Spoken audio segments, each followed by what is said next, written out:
And we are live, finally live to do the preview for the Premier League match week 23 in the 2021-22 season.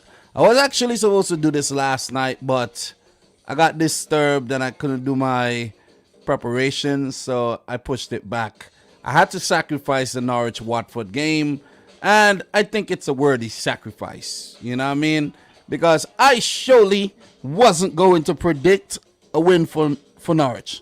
I had a 3-1 win for Watford, but it was a total opposite, a 3-0 win for Norwich City. Back-to-back wins for the Canaries. Wow! And that's what the headline says there, Sherwood. Sargent deserved his 2 goals. We're going to talk about this game a bit just now, but before we do, there's a few more games that we actually have to talk about before we get into this one. So, the Premier League, you know, it just feels strange talking about the Premier League right about now, seeing that the AFCON is going on. I've been doing that. And the FA Cup, there's been the League Cup, and Premier League games have been really scanty in the month of January. And we won't be getting games again until February, around February 8th or so. So there's going to be a little break in proceedings. So this is definitely a rare one. So big up to everybody watching the stream right now. Do appreciate you tuning in. And we are going to warm things up a bit. And let's do a quick review of what happened on match week 22. So we click the results here. There was some midweek fixtures that we're going to talk about as well. But before we do, let's just go all the way back to this game. Aston Villa, Manchester United. So Aston Villa 2, Man United 2. Wolves 3, Southampton 1. Norwich City 2, Everton 1. Newcastle 1, Watford 1. Man City 1, Chelsea 0. I absolutely love that one. I got to say that, man. Absolutely love that result. Then we have West Ham 2, Leeds United 3, Liverpool 3, Brentford 0.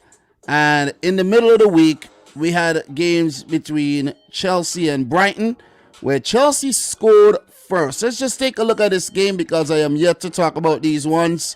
Hakim Ziyech in the 28th minute. I did not watch the first half of this game, but the second half, I have to say, was completely dominated by Brighton and Hove Albion. I couldn't believe what I was actually seeing.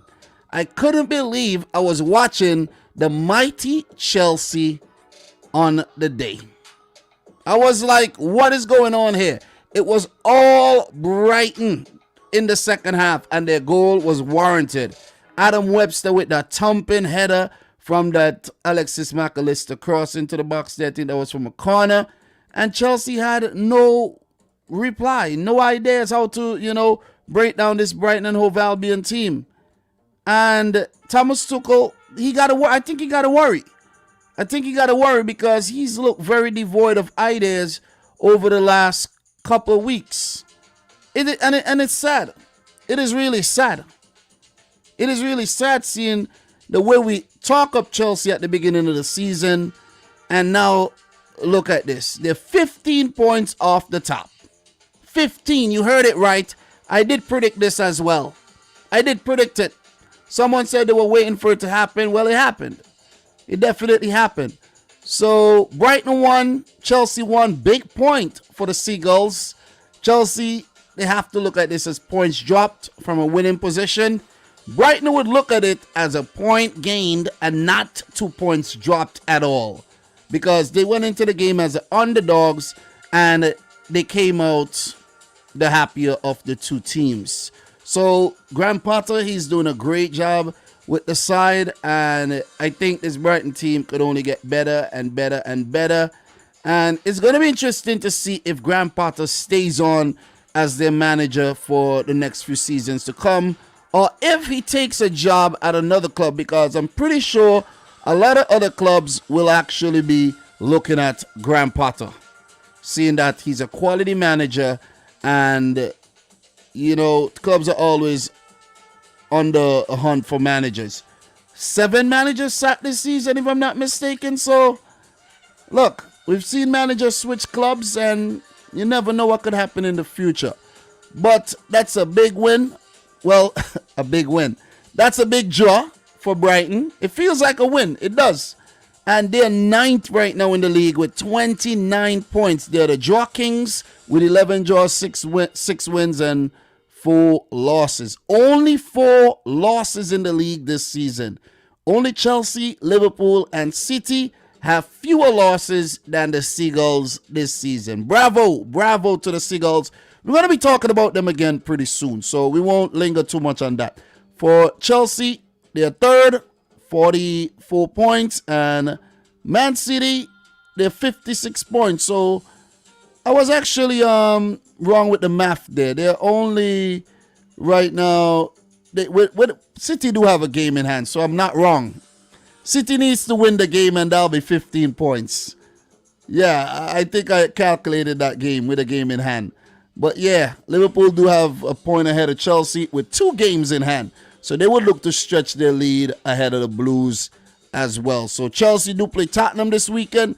That's going to be a huge game. Let's see what they do in that match. So we're going to go back to the results, and we scroll down. Manchester United 3, Brentford 1. In this game, I think Brentford had a strong first half. Very, very strong. And they were unfortunate not to score a goal. You got to give it to David De Gea, man. He came up with some big saves. And also, Jonas Lossel wasn't the busier of the 2 goalkeepers. But, you know what I mean? He had his, involvement in the game. But it wasn't until the second half that Manchester United really woke up. Because in the first half, I was like, what is going on here? You know what I'm saying? You're playing against a Brentford team that's struggling right now, and you can't break him down.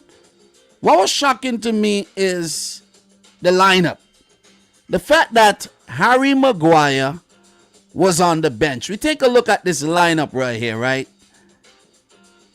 We take a look at the lineup. No Harry Maguire. No Jadon Sancho. I think Jadon Sancho had a family emergency, a death in the family, so he wasn't on the bench. But Marcus Rashford on the bench when you think about it, right? You think about Marcus Rashford and Harry Maguire. Ralph Rangnick is trying a few things. Cavani missing again with injury. But the involvement of Anthony Elanga. And I think it was Elanga's goal that was the catalyst to Man United really dominate in this match. Because before that goal, they were like toothless. They were really I think the goal actually came somewhat against the run of play. And you got to give it to Elanga, man. That was a good ball to him in the first place. And that was Fred with the ball. Big up to Fred. I think he was definitely improving just before Solskjaer got sacked. And then when Rangnick came in, he was like in and out of the team. But Elanga, that was a good goal, good first touch and good header.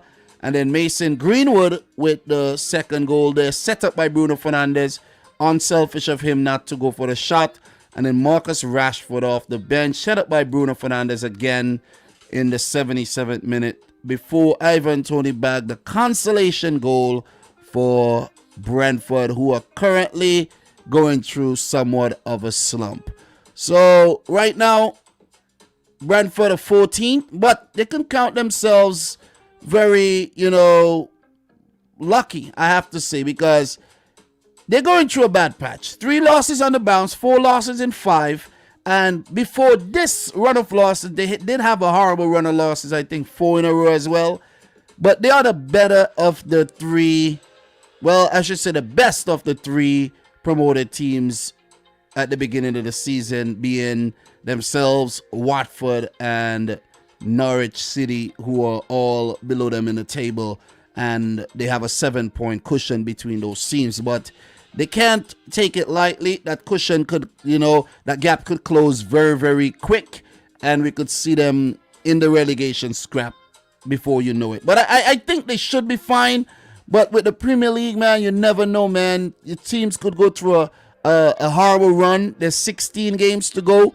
You end up going through 8 games where you're winless. then the panic begins to set in. So Brentford got to just continue to pick up these points, and it's not going to be easy at all. We will talk about them a little later during the show. But as for United, this is a big win in the grand scheme of things because they've been rather lackluster lately. Under Rangnick, they've somewhat pulled things back, but a few draws, a loss in between there, haven't really looked good and have really tainted Ralph Rangnick's progress that he made somewhat of a, the progression there. So they're 7th, however, in the Europa Conference League place, I should say. And as a Man City fan, I would be absolutely delighted if Manchester United finish in a Conference League spot.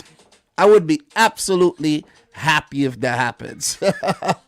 Yeah, but who knows, man? Who knows what's going to happen? But good win nevertheless.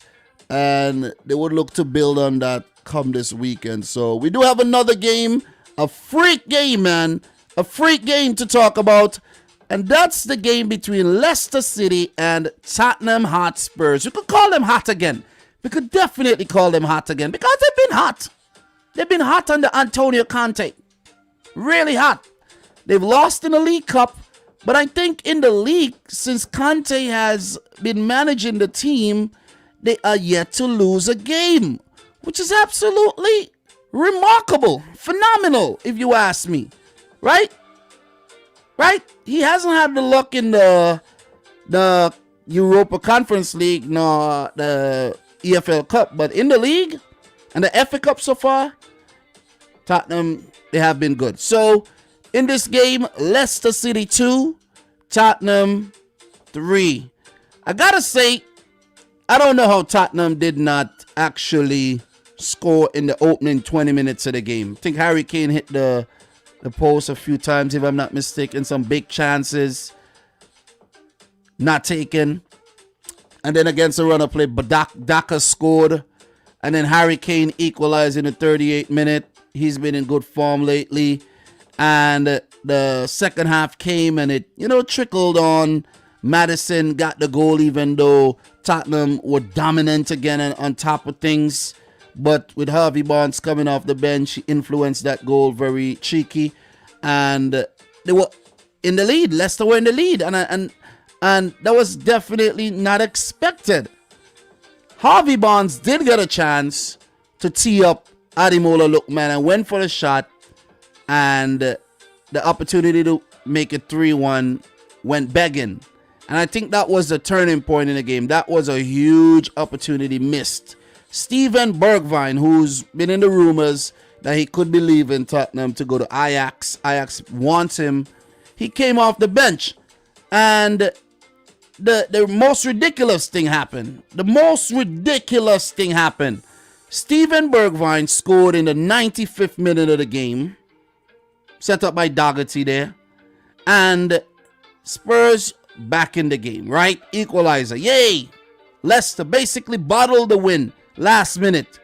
But who would have believed that at kickoff from the resulting goal that Tottenham went on to score a third and win the game? Scenes. I wasn't actually watching this one.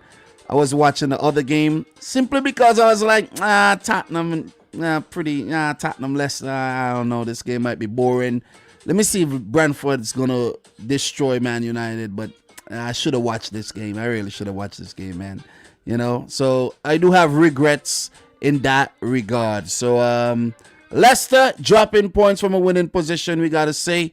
Tottenham coming back from behind. And I think they did deserve the win. The way they played throughout the whole game, they deserved the win. But the way they achieved that win is absolutely remarkable. Definitely remarkable. So I like to take the time to big up everybody in here. It's been a slow start to things. I think I need to, share the stream out. Been a very, very slow start. We've been live for about 15 minutes and, I don't know if the notifications went out or maybe there's just not any interest in the Premier League right now. But big up to Sean, Musay, Ilyas Abdi, Jordan Hyman, Lengan Sweet, El Don, the Chicken Man, Guys, go check out El Don the Chicken Man's channel, man. He does make videos, so go check him out. AD in the house, Owen Dilworth. Big up to everybody in the house right about now. You guys are the real deal. Do appreciate you 100%, man. Thank you very much for tuning in.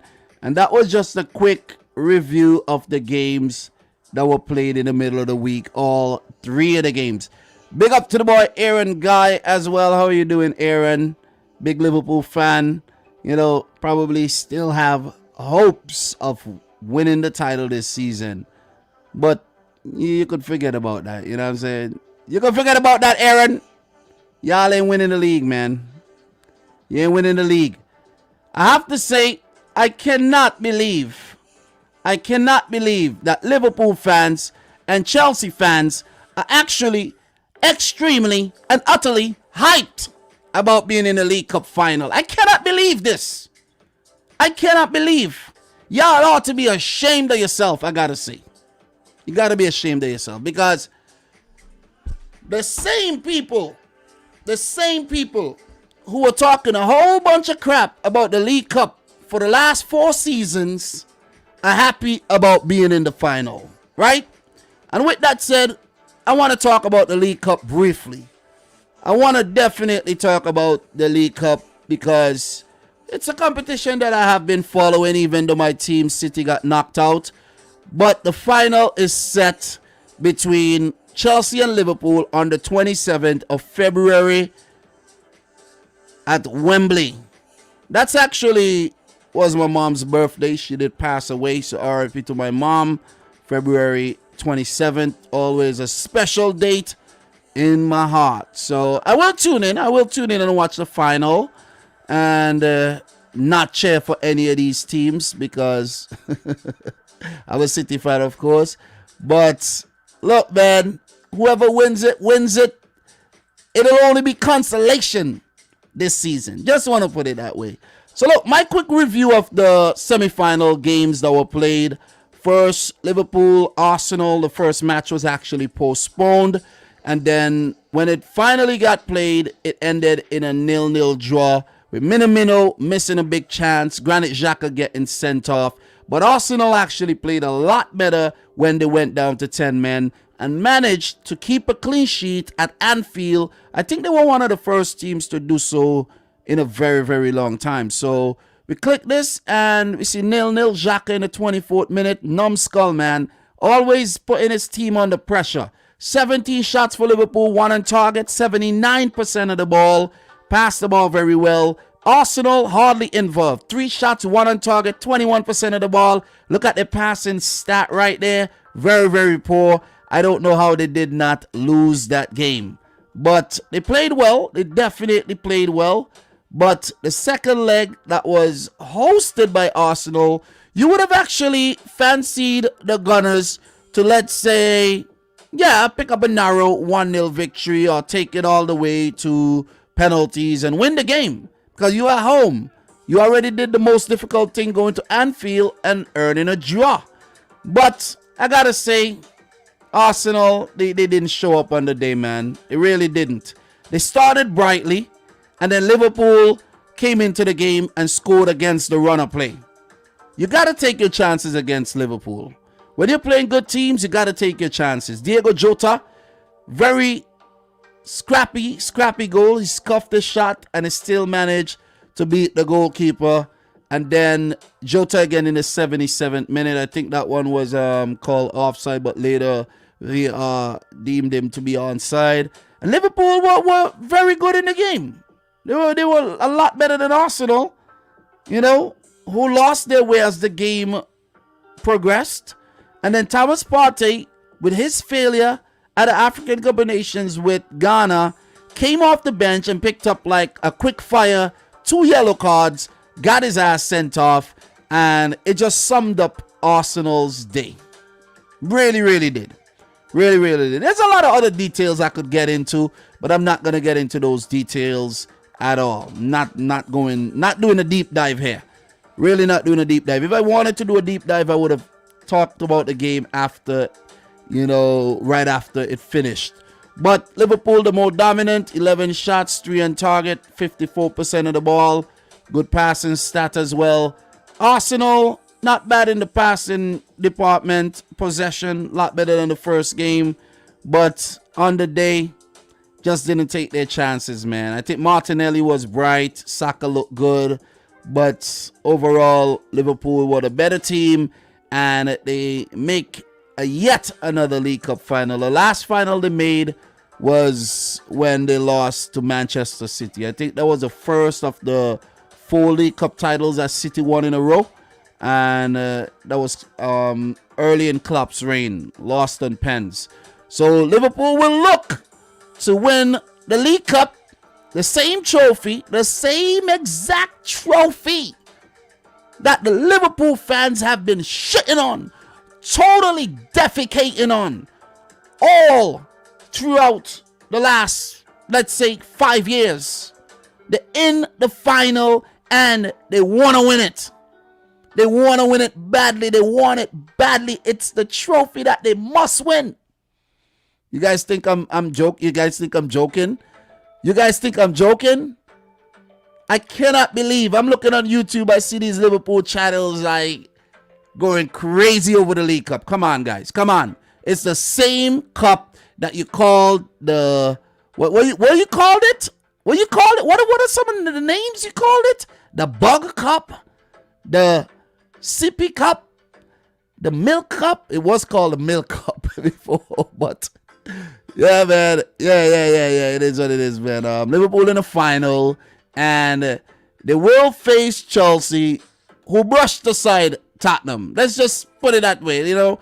Easier said than done. Look, they just brushed aside Tottenham. I think Tottenham were okay in the second leg, but overall throughout the tie, brushed aside. Chelsea 2, Tottenham 0. We had Kai Havertz in the 5th minute, Ben Davies an own goal in the 34th. You see the stats there, dominant by Chelsea. 19 shots, 6 on target, 64% of the ball. It was total domination in the first leg, and Tottenham, they looked quite inept in all departments. And, you know, Antonio Conte, I think, you know, I thought he would have actually helped Spurs to get to the final and possibly win this competition. But it seems like the Spurs luck got the better of them throughout the tie. So, not going to linger too much on that first tie. The second one, the Tottenham, they were a lot better. You see, dominating the shots at goal, 3 on target, 15 shots in total. But it was Chelsea's strike in the 18th minute. Rudiger, always coming up chumps for Chelsea there with the winning goal. 3-0 aggregate. I think Chelsea with the 2 goals in the first leg would have done the job any way you put it. And they are yet in another final. You know what I mean? Good on Chelsea. I think for Chelsea, I don't think the fans really talked a lot of shit about the Carabao Cup like the Liverpool fans have done over the years. So who knows, man? They might just go on to win it. I think if Chelsea goes on to win it, I would be like, okay, well done, Chelsea. Well done. But for Liverpool, nah, man. This is a trophy that you guys have been shitting on season after season. And nah, don't be celebrating. Don't be celebrating, man. I think it's actually very sad. I think it's very sad. Very, very sad that the Liverpool fans are hyped about this. It's sad. I thought it was only just a League Cup. But that's my thoughts on that one. I just wanted to touch on that. That's my thoughts. Look, there's also the FA Cup. I'll talk about this one another time when it gets closer to the final, but may the best team win. There's also the FA Cup that I haven't really talked about, and I should touch on a bit, but I'll do that in another video. So right about now, what I really want to get into is the Premier League Match Week 23 fixtures, simply because this is what I do and I gotta touch on it every single week, man. You know what I'm saying? Doesn't matter how long it takes, whether it's 3 hours, 2.5 hours, whatever. You know, we're gonna take our time and we're gonna break this thing down to the best of our ability. That's what we do around these parts. We're here for a long time. not for, the sensational stats. So look, let's just click on the table right now. We check the Premier League table after the midweek fixtures and match week 22, where Man City on top the league with 56 points. And that's an 11-point cushion between them and Liverpool, with Liverpool have a game in hand. Chelsea play the game more, do have 44 points. They did close the gap a bit there. And that's a 12-point gap between City and Chelsea. But if City wins, they'll make it 15. Fourth place, West Ham United, 37 points. Will look to, gain ground on both Liverpool and Chelsea. Let's see how they fare this weekend. Tottenham, they're closing in. They do have quite a few games in hand. You might as well put Tottenham in fourth right now. And you have Arsenal in sixth, dropping out the top four after some poor results, but they look to bounce back. They do have 35 points. Manchester United in seventh with 35 in the Europa Conference League spot. And as I said earlier, I really hope they do finish right there and play Conference League football next season. Guys, if you're enjoying the stream, make sure you smash up the thumbs up button. And don't forget, today's stream is brought to you by the lovely folks over at Manscaped.com, who are the best in men's grooming. Use the coupon code Dominic Rich to get yourself 20% off plus free shipping. The Performance Package 4.0 would be ideal for any gift for a friend, a lover, that man in your life. Trust me, their balls or your balls would thank you. So we're going to continue here. Wolves, they're in eighth, 31 points. They have been very, very good this season despite losing 7 times. They've really pulled things back. Brighton and Hove Albion, what a team. Ninth, top 10 stuff, 29 points. Leicester City, they've had a mixed bag season, in 10th with 25 points. And for the bottom half of the table, Crystal Palace with 24 points. The 11th, Southampton pulled things back quite a bit. They play City this weekend. Let's see what they could do. Could they earn another draw? They do have 24 points. Aston Villa are 13th. Very ambitious club, looking to rise up the table and maybe challenge for one of those European spots. They're 13th with 23 points. And Brentford, who have been struggling lately, do have 23 points in 14th place. 15th are Leeds United, gaining a bit of ground lately. Some better performances, even though they've had a lot of injuries. They are 15th right now. Leeds with 22 points. Everton, 16th. Have sacked their manager, Rafa Benitez. They're in trouble. They're definitely in trouble. A few games in hand, but if they don't start winning, they'll be in the relegation scrap. And it's sad, but it's true. Norwich City, for the first time in a long time, I can't remember Norwich not being in the relegation zone. They have gotten their head above water, finally, but it could be temporary. Okay? It could be temporary because Watford do have 2 games in hand. Newcastle do have 2 games in hand, and Burnley do have 5 games in hand. So Norwich, this might just be a temporary respite, but let's see how it goes. Watford, they're in trouble. They drop in the relegation zone for the first time in a while, and Ranieri's job is definitely under scrutiny. He might get sacked. He just might get sacked, being the second Watford manager to get sacked this season. Newcastle United, 19th, 12 points, 1 win. Not good enough at all. Not good. You see Norwich there with 4 wins? That's much better. That looks good. They need to draw a couple more games, but Newcastle, that ain't good enough, bro. And Burnley, if they don't win those games in hand, if they don't win those catch-up matches, I think this might just be the season where Burnley get relegated. They need to sign a striker like yesterday. Definitely like yesterday. So what we're going to be doing right now, we got to talk about one more game. Before we get into this week's matches, one game that I was supposed to actually preview, I had to sacrifice because I couldn't do the stream yesterday. Sorry, I couldn't do the stream last night, and I put it back for today. Watford 0, Norwich City 3. Before this game, Norwich had 3 away goals for the entire seasons. 3. You know, sometimes you're able to double your money. Norwich definitely doubled their money on the day.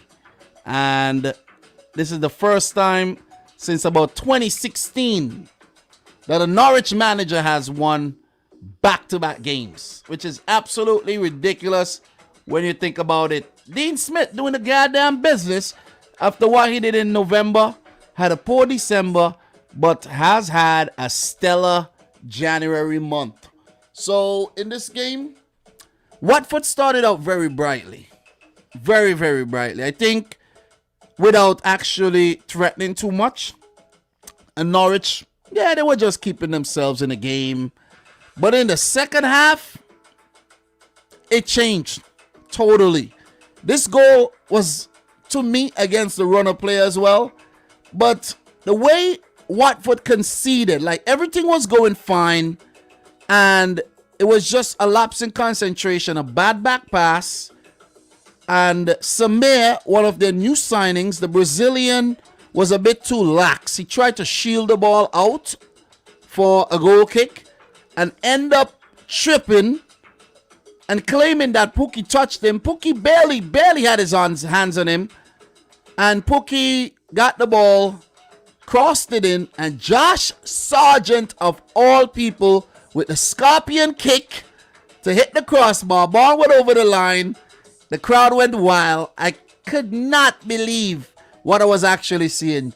Josh Sargent, a player that I've talked shit about all season. Like, I even said, Josh Sargent's not good enough.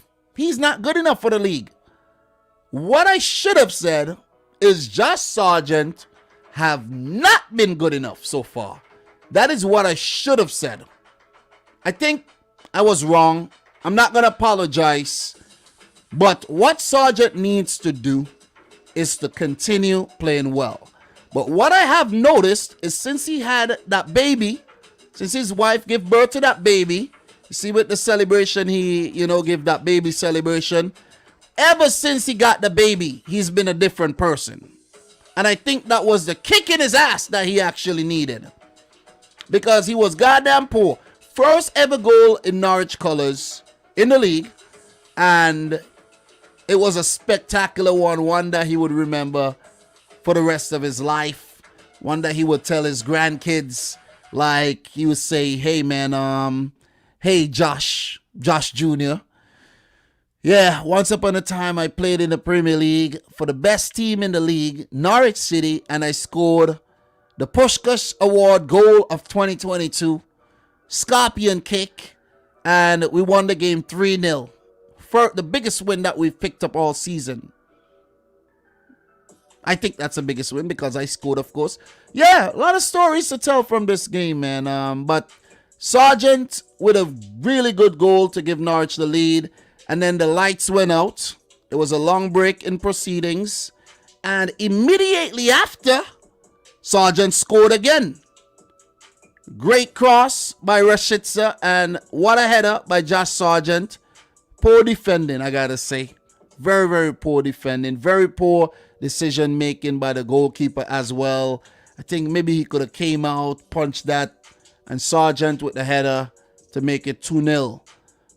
Watford, they were actually fighting to get back in the game. Emmanuel Dennis, a little overzealous, picked up a second yellow. The first yellow, I think, was harsh because Leeds Melu, like, two-footed, jumped in a tackle, two-footed, and end up on the worst end of the tackle.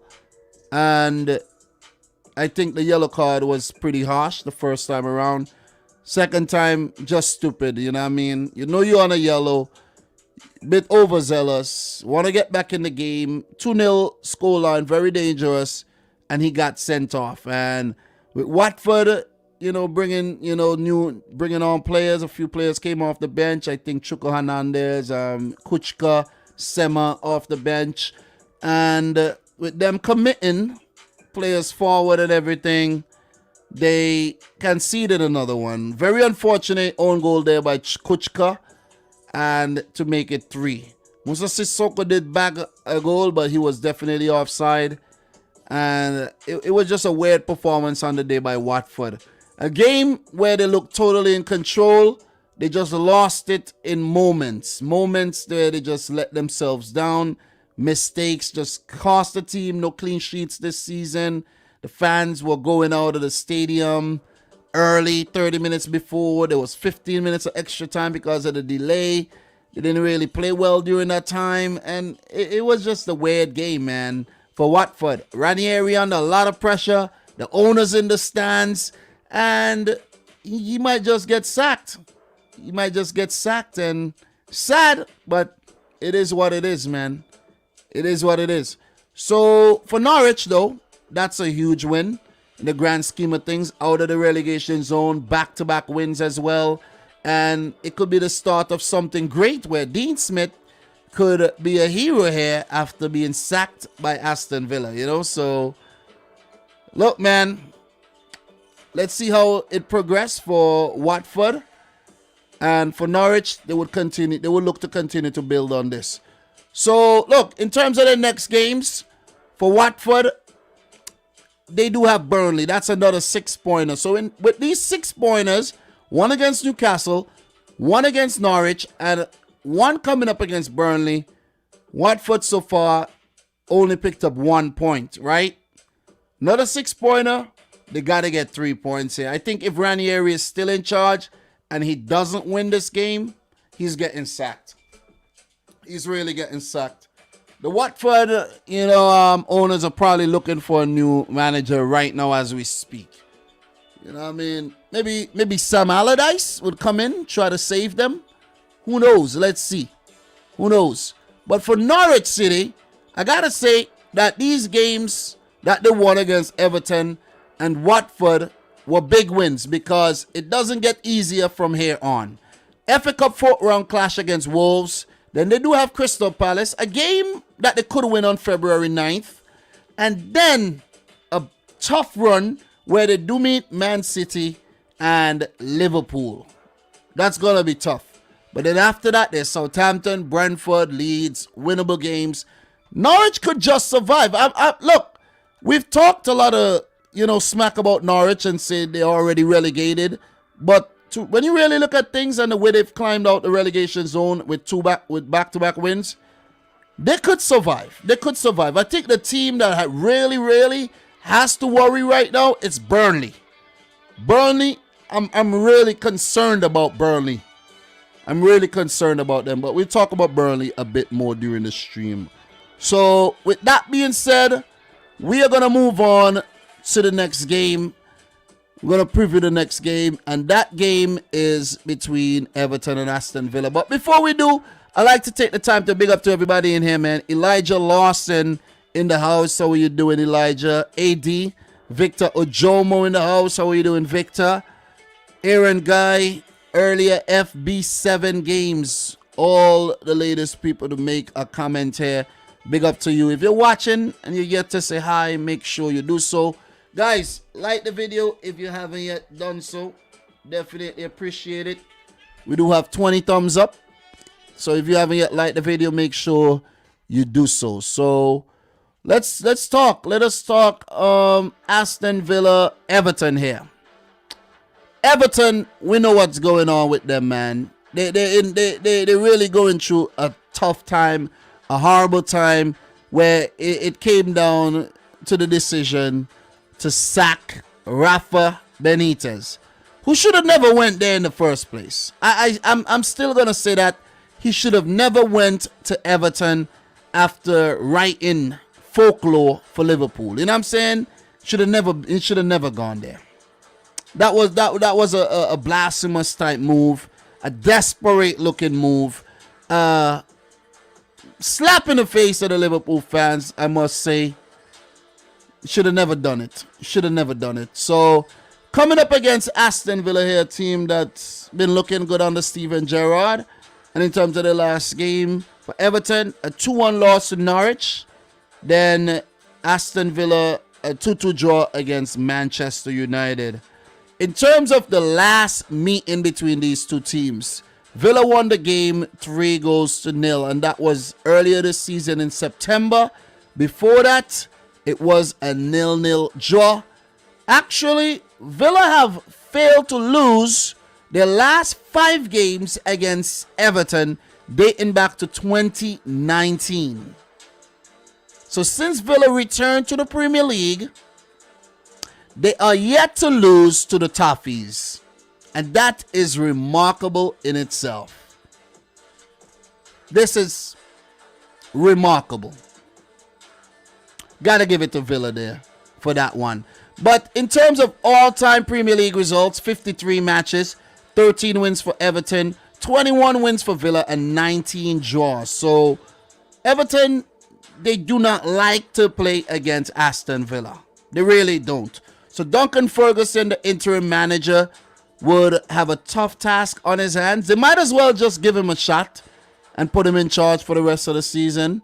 Yeah, just because the few times that he has been interim manager, he haven't done a bad job at all. And I've seen that Sam Allardyce might be interested in going back to Everton. Let's see if that one actually happens. So it will be Duncan Ferguson versus Steven Gerrard. The first time that would ever happen. The first time Gerrard is managing against Everton, pardon me. Because Steven Gerrard himself was brought in after Dean Smith was sacked. So let's just keep that one in mind. So for me, players to watch in this game, Richarlison came back in the game against Norwich. Did score a goal off the bench, a spectacular goal as well. And let's see if he could actually inspire Everton to a much needed victory. As for Aston Villa, player to watch for sure, Philippe Coutinho, after what he did in the last game. Came off the bench and earned Aston Villa a point against United, who were 2-0 up. So, of course, Philippe Coutinho, the player to watch. Got to keep an eye on Luca Dina as well, a new signing for Aston Villa. In terms of the notes here, for Everton, Rafa Benitez sacked, as I mentioned. Duncan Ferguson, interim manager. Both teams sacked a manager this season, with Villa sacking Dean Smith, appointing Steven Gerrard. So, El Ghazi, unknown from Everton, won't be able to play this match against his parent club, while Allen and Fabian Delph are doubtful for this game, but they're close to full fitness again. Alex Iwobi is at the AFCON. Tom Davies is out injured. He recently did a surgery, so he'll be out for the foreseeable future. Well, Jared Brantwaite could feature in this game, but he is indeed doubtful. So for Aston Villa, Ezri Konsa picked up an injury in the last game. He's a doubt. John McGinn is back from suspension. Marvelous Nakamba out with a knee injury. Trezeguet and Bertrand Traore at the African Cup of Nations.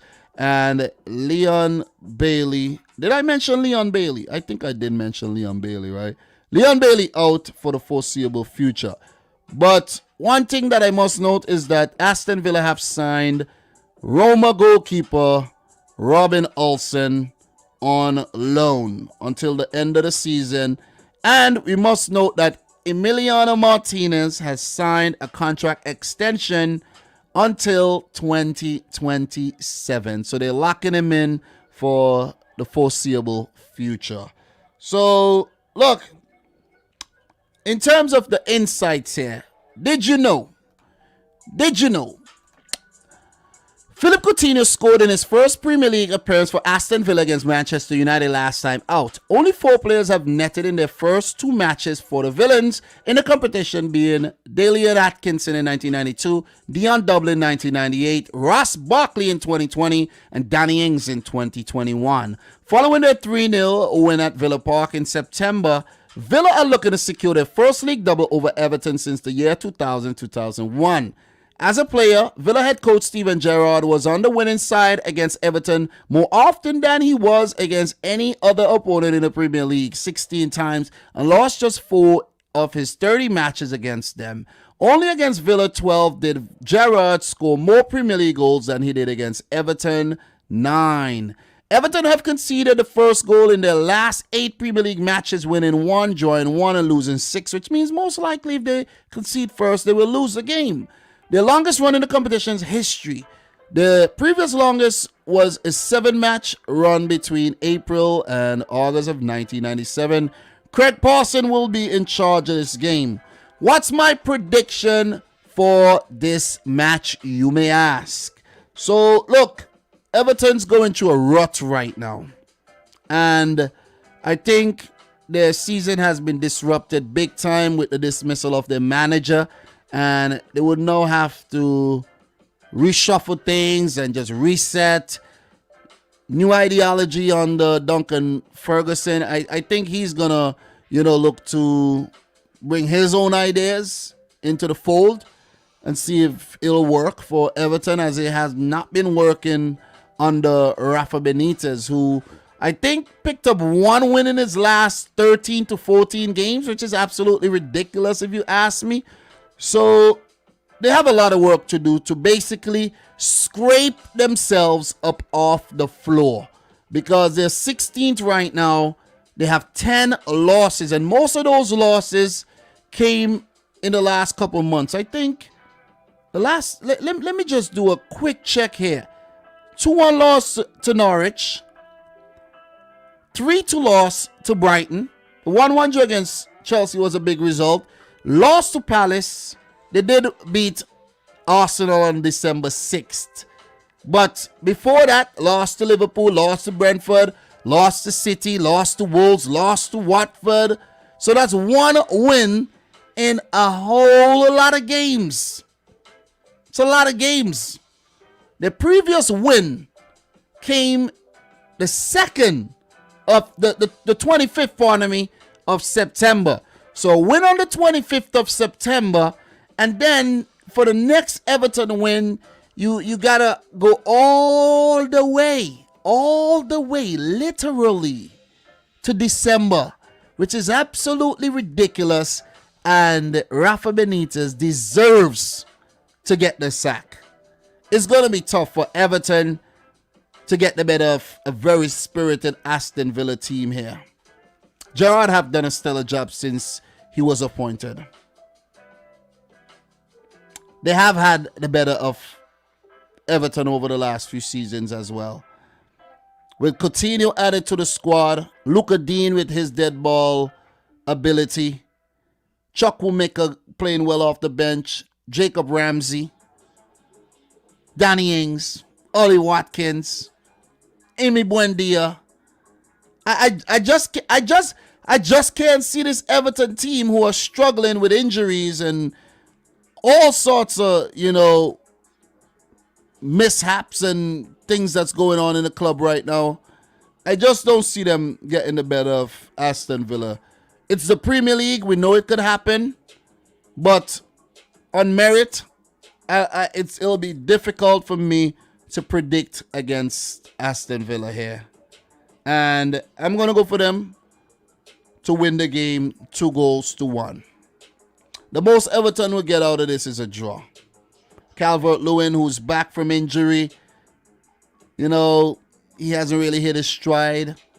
It's been Demari Gray who's been the brightest of the players. And, they've just had to it's been a strange season. So I'm going to go for Villa to win the game, though. We're going to move on. We don't want to stay too long talking Everton, Villa. We got a lot more games to talk about. So for Everton, the next game will be an FA Cup 4th-round clash against Brentford. Then they do have Newcastle next in the league, Leeds, Southampton, and Man City. So the next 3 Premier League games, or let's say the next 4 games, including the one against Villa, they could get something out of those games, and they would need to, or else they would get dragged into the relegation scrap. And you don't want that at all. You definitely don't want that. As for the villains, The next match would be against Leeds. They did get knocked out of the FA Cup, didn't they? So they do have Leeds United next in the league, Newcastle, Watford, Brighton, Southampton, West Ham, Arsenal. They do have Wolves. They do have a really nice run of games where they could start picking up some big points and compete for those European places. So all the best to the villains, and Steven Gerrard will look to, continue to cast his spell on the league. So what are your thoughts on that game? Let me know in the chat. Do appreciate everybody watching right about now. Big up to y'all. Fop Flip Aviation, how are you doing, everybody? Michael Olopino in the house. 3-1 win for Aston Villa. Identity crisis for the Toffees since Anthony Salinas. Thank you very much for tuning in. Big up to the boy Julian. So we have Leng and Sweet. Did you hear the rumors Pep might sign another 2-year extension? I did see something on a question about Pep, and he said he's happy, and who knows? Pep might manage for another 10 years. You never know, man. Anthony Salinas, RIP, agent Rafa, definitely. So big up to everybody who dropped comments on the game. And with that being said, we do have 8 more matches to talk about, so we're going to move right on. A lot of games to touch, man. So we're not going to delay this any longer. And let's talk Brentford Wolves. Ow! Wolves, baby. I've been doing that all season. So Brentford Wolves head-to-head in the Premier League. That's one game, man. One game. So in their last game for Brentford, 1, Man United 3. That was a midweek fixture. Brentford are going through a slump right about now. For Wolves, a 3-1 win over Southampton. What happened the last time Brentford and Wolves played? Well, Brentford defeated Wolves 2-0. That's one of their victories this season in the league. And Wolves did not play badly. At the beginning of the season, they lost a few games, and they didn't play badly at all. But these teams did meet in the championship on many occasions. Many occasions. But we're not going to get into that right now. It was back and forth, scrappy games between those two teams. But they're in amongst the big boys now, and that is what matters, where both teams will look to stay in the top tier and continue to scrap for seasons to come. So in terms of the managers here, Thomas Frank, the Dane versus Bruno Lage, and in charge, the Portuguese. This will be their second ever meeting, and this will be both managers' second ever meeting against the respective clubs. Bruno Lage will look to avenge that loss at the beginning of the season, while Thomas Frank will look to do the league double over Wolverhampton Wanderers. And if they do the league double over Wolves, that would be the first Premier League team they do the double over. I think I spot on with that one. So in terms of players to watch here, for Brentford, I chose to go with Ivan Toney. I think Toney needs to step up. A lot of expectations was on him to be the goal scorer he was in the championship. I know it's not easy to replicate the championship form, but he got to step it up, man. He did score a goal in the last game, but still it wasn't good enough against United there. Got to be consistent. Get one against Wolves. It just might be enough to get you a point or 3. So for Wolves, I chose to go with Jose Sa, the goalkeeper this time around, and I think he's up there in the charts when it comes to the clean sheets. We could check it out right now. We check stats, players. You go down to clean sheets. You see Jose Sa with 8. So I was pretty close with that one. Not bad at all, if you ask me. Not bad. You know what I'm saying? Not bad, Dom. Not bad. You did pretty good with that one. 8 clean sheets for Jose Sa this season. And if they are to continue to rise in the table or just solidify their position, Sa would need to continue to be quality in goal for them. So in terms of the notes here, for Brentford, Josh De Silva and David Raya remains out, while Charlie Good is amongst the casualties as well. Matthias Jorgensen, better known as Zanka, have been out of the team for some time. He's also a dud for this one. while Frank Onyeka is at the African Cup of Nations with Nigeria. Jonas Lossel started the game against United, and it was a nightmarish start to his time at Brentford. He did feature for Huddersfield Town in the past, did, have some success against United, but for Brentford, not so lucky on the ninth. He's a Dane. There was about 5 Danes starting the team, and they got to pull together and work their Scandinavian magic on the other Premier League teams. But for Jonas Lossel, I think he is under pressure, and Alvaro Fernandez could actually feature again. I think Fernandez was actually playing well.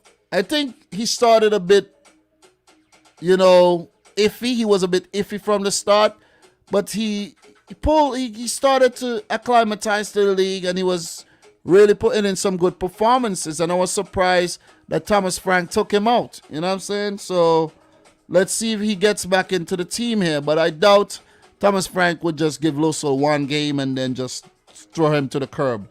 So that's the scoop on Brentford. In terms of Wolves, Pedro Neto is still out. Hwang Hee-chan joins the list, as well as Willy Bali. Johnny Otto, close to a return. I think he's back in training. Marsal is a doubt for this game, while Saiz is at the African Cup of Nations. Ruben Neves is back from coronavirus illness. They do have a new signing by the name of Chiquinho, and Totti Gomez returned back from loan to join the brigade.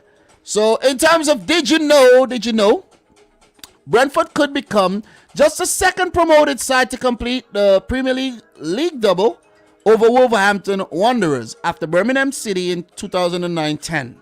But Wolves have lost just one of their last 9 Premier League away games against promoted sides, winning 5 and drawing 3. Brentford are looking to secure the league double over Wolves for the first time since 2015-16, though this was the 3rd different campaign in which they've met since. All right. Wolves have only conceded 1 goal in open play in their last 9 Premier League matches. A Divock Origi winner for Liverpool in December. The other 2 goals they've conceded in that time have been a Raheem Sterling penalty for Man City and a James Ward-Prowse free kick for Southampton. Wicked! Adama Traore have scored his first Premier League goal of the season in the 98th minute of Wolves' 3-1 win over Southampton in their last match. The Spaniard has scored the most goals in Premier League history without ever scoring in the first half. 8 goals. Only Chris Eagles, 4-7, 57%, has scored a higher percentage of his goals, 5 in the 90th minute, than Adama Traore, 4 out of 50%. So Traore likes to do it late. Peter Banks will be the ref for this game. And in terms of my prediction for this game, guys, Brentford, they're going through a slump right about now. It's really tough seeing them doing the league double over Wolves. The way Wolves are playing right now, the way Jose Sa have these guys well drilled defensively, I think the midfield could do with a bit of work. The attack have been scoring goals lately. I can't believe I'm saying this, but Wolves have been scoring some goals lately. You know what I'm saying? 3-1 versus Southampton, 3-0 versus Sheffield United in the FA Cup. So that's a great sign after the stretch that they went on with all those 1-0 games and 0-0 games where they were rather inept up top, but very adept at the back. So they have continued to be very good in defense, and also they have turned the tide in terms of attack. So look out for Wolves getting multiple goals in this game against a struggling Brentford. Brentford would have to channel the earlier win this season if they are to get anything out of this game. They do look dangerous at times to Mbeumo and Tony, a Sergio Canos, but a Johan Wissa. But lately, They just haven't had that cutting edge that we saw early on in the season. That win against Arsenal, that win against Wolves, the draw against Liverpool. You know what I'm saying? So it's hard to actually see Brentford winning this game. But they're a team that fights to the end, and they will definitely put up a fight. But for Wolverhampton Wanderers, I have them winning the game. Cody, Totti Gomez now have come into the defense along with Max Kilman. Jose Sa in the back have been really good. The fullbacks, the wingbacks, Semedo, Ryan Nori, Jean Moutinho in the middle. These guys have been nothing short of solid, man. So I have no doubts that Wolves are actually going to win this game. And I'm going to go for them to keep another clean sheet and for them to win the game 2-0. They've just been playing quality football, and I don't see Brentford getting the better of them this time around. So that's my thoughts on that one. Let me know yours. In terms of Wolves, the next game will be in the FA Cup 4th round against Norwich. Then they do face Arsenal, Tottenham, Leicester, West Ham. Some tough matches coming up for Wolves, but they have shown that they are ready for anybody. Maybe with the exception of Liverpool and Man City, right? So for Brentford, the next game is a 4th round FA Cup fixture against Everton. Then they do have Manchester City again. They recently played City, I could recall, right? Yeah. December 29th, a narrow loss, a 0-0. But they do have City on February 9th, which will be their next Premier League game. But they do have an FA Cup 4th round fixture in between. But then they have Crystal Palace, Arsenal again, where they go look to do the league double. Newcastle and Norwich, Burnley, Leicester. Look, Brentford would look to get closer to survival in March. So that's my thoughts on that game. Let me know yours in the chat. Big up to everybody in here, man. Big up to Brand Mendez, who says, finally caught you live, Dom. I know you're making live content all the time, but I caught a live stream once. Great content with your in-depth prediction and reaction to the games. At least somebody appreciates it. Oh, man. Big up to my boy, Brand Mendez. Yeah, man. But for real, though. For real. I love when I see people I never saw comment before, and they call me by my name and everything. I'm like, damn, I'm well known around these parts. But yeah, man, big up to you, man. Appreciate that. Elijah Lawson, 2-0 to Wolves. Michael Talbot is ashamed about Everton. It is a great club. Big up to Michael Talbot as well.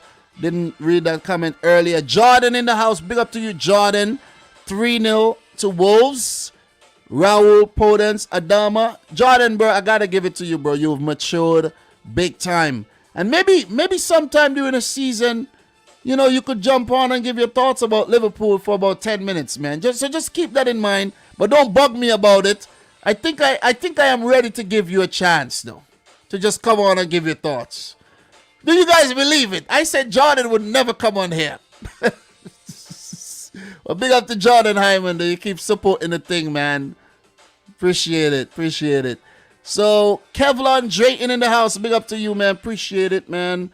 And as Michael is saying, there are no easy games in the Premier League on the day. And you are absolutely right about that. We do have 41 people in here. The stream have grown as time progressed. And it just took a little bit of patience, man. So, guys, if you haven't yet liked the video, make sure you do so. We'll definitely appreciate it. And don't forget, today's stream is brought to you by the lovely folks over at Manscaped.com, who are the best in men's grooming. And when I say men's grooming, I also mean that they also specify in below the waist men's grooming, okay? So head on over to the site, get the Performance Package 4.0. Which is the best tools for your family jewels. And when I talk family jewels, I'm talking about your balls, guys, and, you know, the privates. Okay? All right? So let's not be shy here. Let's take care of ourselves in 2022. And use the coupon code Dominic Rich to get yourself 20% off. Free shipping. All the links will be in the description box down below. Big up to Jared Rago, who says, hey, Dom, watching from Bermuda. 3-1 to Wolves. They will push for Europa League this season. Indeed, man.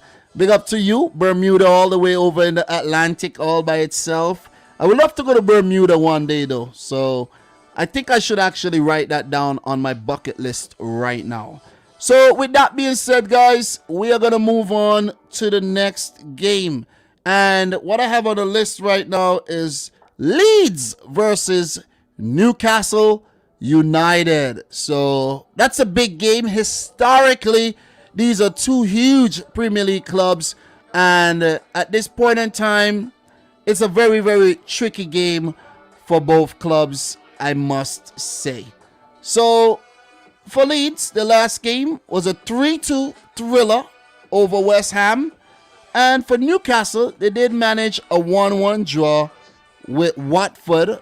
A game that they would rue not picking up 3 points in where they were winning the game.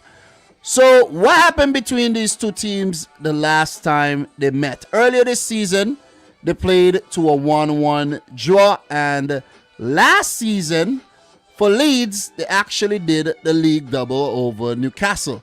A 5-2 win and a 2-1 win on the road. And that was a pretty remarkable achievement there. They did meet in the championship over the years. Well, just for 1 year, where Newcastle won one of the games and the other one ended in a draw. Newcastle got promoted, I think, next year. So the same season, pardon me. And they have met in the third round of the EFL Cup back in 2013 when Newcastle won that game as well. But overall, in the Premier League history, 25 games, 7 wins for Leeds, 11 wins for Newcastle, and 7 draws. So last season was big for Leeds because prior to that, not a lot of success against Newcastle. So good on them to pick up those 2 wins last season. Players to watch, in my opinion, here. For Leeds, I got to go with Jack Harrison. The former City man scored a hat-trick in the last game against West Ham United. And the reason why I went for him is because I think if he is consistent, Leeds would be a force to be reckoned with. Just like last season when guys like Harrison and Rafinha, Bamford were all, very, very good. You think Calvin Phillips in the middle of the field, Stuart Dallas, Liam Cooper, Luke Ayling. When all these guys are fit, Leeds United are definitely a tough nut to crack. But this season, the nut have been cracked. And they're just looking to mend things and pull things back a bit and climb up the table. But they've been struggling. They've really been struggling.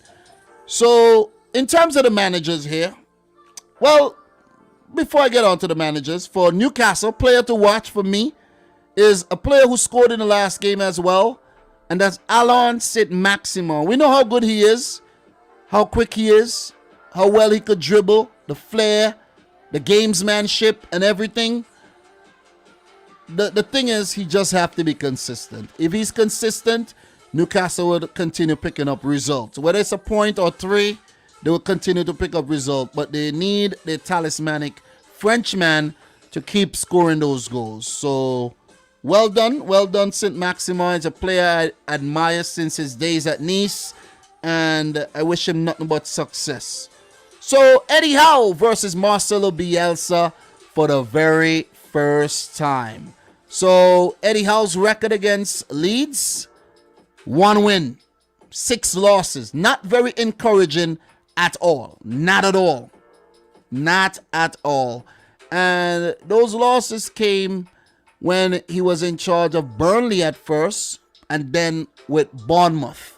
For Bournemouth, he did pick up a win. His solitary win was for Bournemouth when they were in the championship back in 2014. So he would have to channel. He would have to maybe go back and watch that game and say, let me just find out how I broke down Leeds. It's a different Leeds team. It's a different manager in charge of Leeds and Bielsa, but still, nothing beats inspiration. For Marcelo Bielsa, he has never lost to Newcastle. 3 games, 2 wins, and a draw. And that's a very, very encouraging stat for the Argentinian and for the Whites going into this game. So, in terms of team news, man, let's get to the team news segment. For Leeds United, of course, they're still hampered by injury. Joe Gelhardt is out. Jamie Shackleton, Adam Forshaw, Charlie Cresswell, Liam Cooper, Calvin Phillips, Junior Firpo, and Patrick Bamford are out for the foreseeable future, with a few of these guys nearing returns, but some of them, be back in February and March. So a lot of guys on the treatment table there, but we know the squad is a bit deep and the players are very versatile. They have to dig into the youth stock as well, so it's not a bad time to blood some fresh talent. So injuries have not been kind to them this season whatsoever, but they did manage a great result in the last game, so you got to give it to Leeds. And as you guys have been mentioning all stream, that Premier League games are very, very unpredictable on the day. And think about the 1-1 draw that Everton picked up against Chelsea, where Everton had a few youth players in the team and still managed to earn a point, right? So it's very, very difficult to predict these Premier League games. So for Newcastle, they have a shorter casualty list, with Matt Ritchie, Kieran Clark being doubts. Federico Fernandez, Isaac Hayden, and Callum Wilson are all out. And those are the more notable absentees that I picked up on during the research for this game.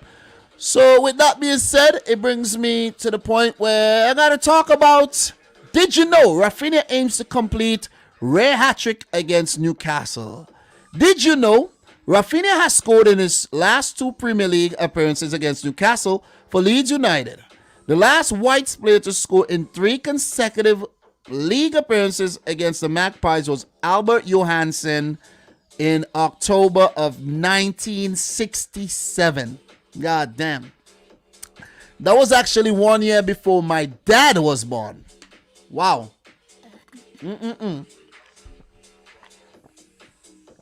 My dad's not so old, guys. He's not that old.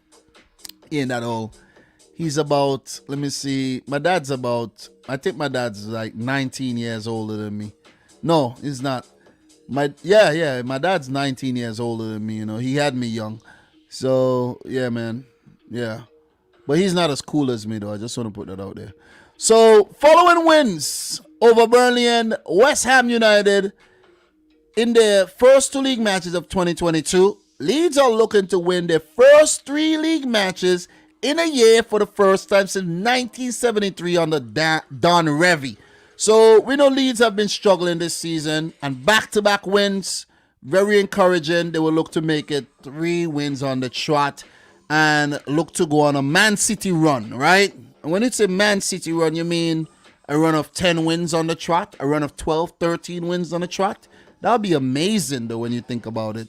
So Leeds have scored 3 goals in each of their last 2 Premier League matches, 3-1 and 3-2 wins over Burnley and West Ham respectively. They last scored 3+ goals in 3 consecutive Premier League contests in December of 2001, while the last won 3 in a row while scoring at least 3 back in November 1997. Newcastle have scored first in 10 Premier League encounters this season and only gone on to win 1 of those, drawing 6, losing 3. That win ratio of 10% is the lowest by any side in Premier League history in a single season when scoring first. They got to manage games a lot better, man. They really have to. They would hope that the new signings of Chris Wood and Kieran Trippier would actually help them get better results as the season progresses. But they need more signings, in my opinion, man. These guys at Newcastle, in my opinion, are not good enough. These guys right here, you see here, these guys here, you see these guys? They're not good enough, man. They need to be off the books of the team, in my opinion. A lot of these guys, a lot of them. I don't care who want to say, this are decent. They need to go. This whole team is trash. And they've been trash. Sorry, Newcastle fans, but you agree with me. You agree with me. Look at that team. Look at this team. How's this team in the Premier League still? But look, Joe Willock, you need to step up, bro. Miguel Almiron, you need to step up. I'm name dropping. Y'all need to step up. Ryan Fraser, Jeff Hendrick, you guys need to step up. Okay? Step up your blood cleat game, or get relegated. Anyways, it gets to the point where I make my prediction for this match. Look, could Leeds United deal with the injury situation like a G and go on to win 3 in a row? Ilian Millier has been big in goal for them. Luke Ayling is back. Liam Cooper out. He's a big miss. And I find it strange that they did manage to beat West Ham United with guys like Robin Koch at the back, though. Seriously, and Pascal Strike. I was like, God damn, how is this happening? Seriously, how is this happening? But it was the brilliance of Jack Harrison. And they would need Harrison, Rafinha, Dan James firing in the game. Rodrigo fit again. They would need these guys. Stuart Dallas. They would need these guys. Matthias Klick. They would need these guys. They would need them firing if they are to win 3 on the bounce. But for Newcastle, who do have their back against the wall, have brought in some quality in their team, and know exactly what they need to do. The vision is clear. It is clear as day. Picking up points is a must. Whether you're getting 1 or 3, get points. Losses, just forget about that right now. Keep picking up points, and they could just squeeze out the relegation zone and survive. They just need a good run, and Leeds are not a bad team to play. They're a team that plays an open game of football, an open brand of football, I should say. They don't manage games very well, and they will always give you a chance. But with that being said, they would never stop coming at your neck. So you yourself have to be defensively ready to deal with this team. I know what I'm talking about when it comes to Leeds. Very exciting team to watch, but they could be very mercurial. Guys, with Newcastle's back against the wall, some quality back in the team there, I think they're going to squeeze out a draw. Yet another draw. Not the result that is ideal for them in the situation that they're in, but I think a draw would definitely, it would be a good result nevertheless, right? Take a look at the table here, right? They're 19th. A draw would put them up to 13 points. Watford, Norwich are right there, you know what I mean? Wins would be ideal because you see Everton and Leeds are like, they have a good margin between them. But picking up points, I think, with 18 matches to go, would be the step in the right direction. 1-1 draw, in my opinion. 1-1 draw. This game could go anyway. That is why I was stuck with a 1-1 prediction.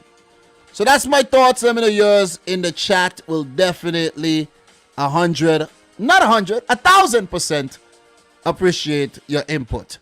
For Leeds United, they have Aston Villa coming up next. Then they have Everton and Man United. 3 big games, historic clubs there.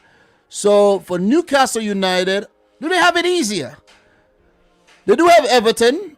Right time to play Everton. Aston Villa is always a chance with Villa. West Ham, they do give you a chance as well. Brentford, Brighton. They do have really good 6 fixtures to come.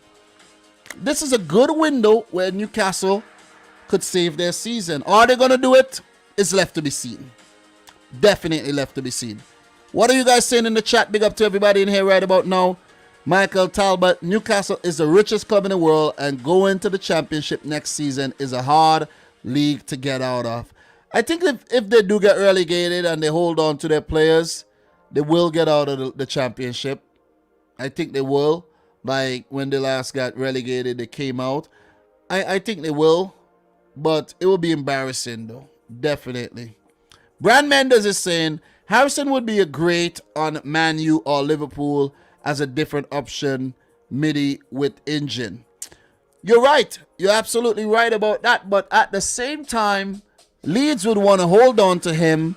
They got him on loan for quite a bit of season, quite a few seasons.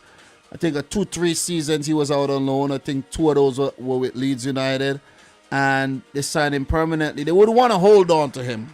They would definitely want to hold on to him. I think he suits Leeds United.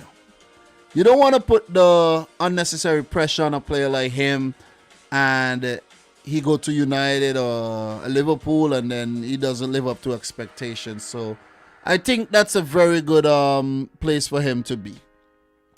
So with that being said, we're going to move on to the next game that's on the agenda. And let me just go back to the fixtures here. And we're going to talk about a big one in between. And that's Manchester United versus West Ham United. This one's going to be a very, very good one. Two teams that has a lot of star power, with West Ham doing a lot better than United so far this season. Not far ahead, but they have performed admirably, while United have been all over the place, and there's a managerial sacking in there as well. So ideally, Man United are not where they want to be, while for West Ham, they have overachieved. In terms of the last games, United defeated Brentford 3-1, while West Ham lose 2-3 to Leeds United. What happened the last time these two teams met each other? West Ham United defeated United. West Ham United defeated Manchester United, let me say it that way, 1-0 in the third round of this season's Carabao Cup. And West Ham did go on to defeat Manchester City in the Carabao Cup as well, but they didn't go on to win it. They should have gone on to win it, though, after that, pulling that off. But they haven't had a good time against Man United in the 5 prior games to that one, where United won 4 out of 5 and joined 1. But West Ham do have a couple wins against Manchester United back in 2019, a 2-0 win at home and a 3-1 win at home as well. So they have had recent success against the Red Devils. But overall, in their Premier League history, as you guys could see on the screen right now, West Ham only have 7 wins total. 7 wins. But the fact that 2 of those came recently, well, a few of those came recently, is testament to how much West Ham has improved, and their recruitment and their attractiveness has definitely gone up. They do have 13 draws and United with 31 wins total. So, look here. Players to watch, in my opinion. I went with Harry Maguire. And the reason why I went with Harry Maguire is I wanted to ask the question, would Harry Maguire sit on the bench for the 3rd game running? But news came out that Victor Lindelof's house was burglarized while his wife and children were at home, and that's very, very sad to hear about the burglary situation that's going on over at the UK targeting these footballers. It is very sad, you know what I mean? It's disgusting if you ask me. Time and time again, we're just hearing these stories. And not only in the UK, all across Europe this happens, you know what I'm saying? So they just targets. I don't know what it is. Maybe these footballers need to hire security. And I don't think it would actually be very expensive for them to actually go to a security firm and say, hey, man, just put a security on 24/7. How much is going to cost you? Think about how much you get paid a week. You see what I'm saying? You can't spend $100,000, maybe. I don't know how much it's going to cost, but you could put some money towards your security, man. You see what I mean? People are getting into these houses way too easily. Okay? Or maybe the security might be in on it as well. You know, a little inside job or two. But anyways, man, Victor Lindelof's house was burglarized, so Harry Maguire will definitely play this game. Or who knows? Maybe Ralph Ragnick would go in with Phil Jones and Rafa Varane. But now Harry Maguire should start this game. Look, it is sad. It is actually sad to see the most expensive defender of all time sitting on the bench when he is fully fit. How did that happen? Maybe Ralph Ragnick is just trying out some things, or maybe Ragnick just thinks Harry Maguire ain't good enough and he's not captain material. Maybe that's me, maybe that's what Ragnick thinks. Okay? But it's just weird to see him on the bench. For West Ham United, player to watch, Jared Bowen. Jared Bowen. He's been really good lately. Most people would say Mikel Antonio is the man at West Ham, but for me, it has been Jared Bowen making everything tick in the creative department and in the goal scoring department as of late. So if he continues to play well, where he should have scored that last minute goal against Leeds and earned West Ham a draw, West Ham could pull off something spectacular against Manchester United here. But it ain't going to be easy. I just want to put it out there. Ain't going to be easy whatsoever. But guys, we know this game is at Old Trafford. Anything is possible when you're at Old Trafford. Anything at all.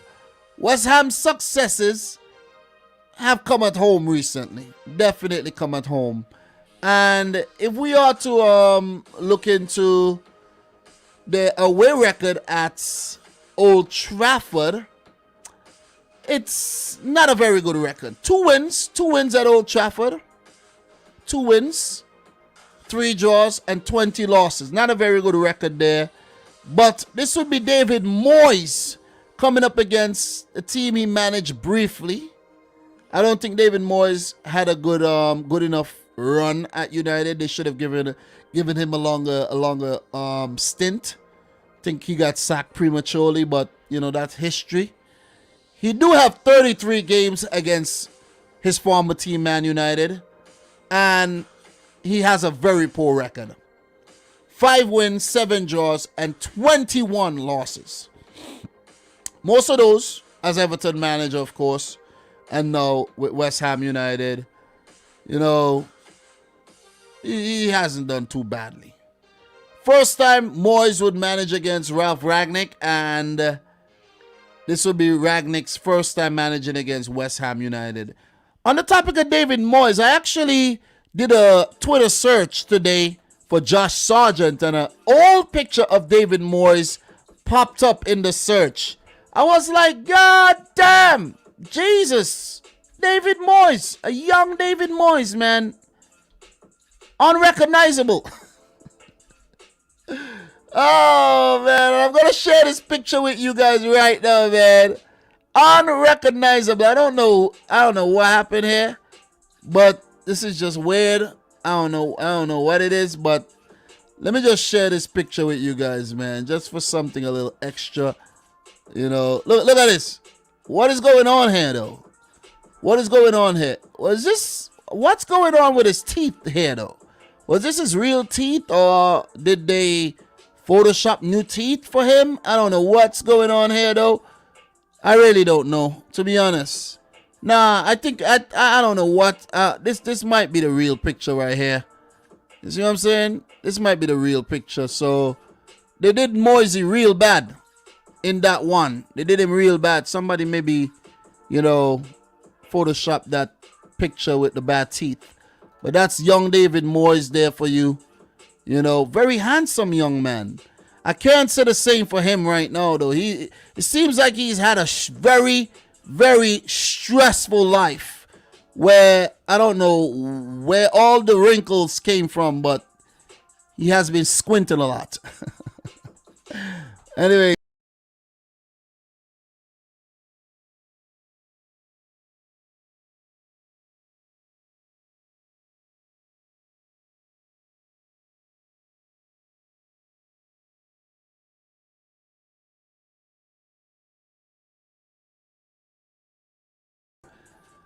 Pardon me there, I bumped myself out of the stream and I've done that before, so pardon me. Pardon me. I got a little carried away with the David Moyes situation there. But anyways, let's get back to action. That was funny, right? I've done that in the past, but it happens though. It definitely happens. So look, in terms of team news, for Man United, Victor Lindelof unavailable. He's been excused from the game to go and spend some time with his wife and kids after being traumatized by that burglary. Cristiano Ronaldo is a doubt with a neck injury. Jadon Sancho is a doubt as well, dealing with a death in the family. Had to attend the funeral, missed a couple training sessions. Luke Shaw and Wan-Bissaka will miss the game, while Eric Bailly and Hannibal Mejri is at the African Cup of Nations. Paul Pogba is out. Edinson Cavani is a doubt for this match as well. For West Ham United, Angelo Ogbonna is out for the rest of the season. Mark Noble is dealing with an injury right now. Kurt Zuma back from being injured for some time. Thomas Shusek back, COVID-19. Said Benrahma should be back from the African Cup of Nations after that poor run with Algeria. And those are the noteworthy player availability and unavailability for you right there. So, look, in terms of insights, the latest here. Will Man United keep up their home run against West Ham? Manchester United are seeking to extend their unbeaten home league run against West Ham United to 14 matches. West Ham have already won away at United this season, beating them 1-0 in the League Cup. Only 3 teams have ever won twice away against the Red Devils in the same season. Aston Villa in 1919-20, Tottenham in 1989-90, and Chelsea in 04-05. Former Man United manager David Moyes has never won a Premier League away match against the Red Devils in 14 attempts, drawing 4, losing 10, no wins of course, with only Harry Redknapp managing more fixtures at Old Trafford without winning in the Premier League era with 15.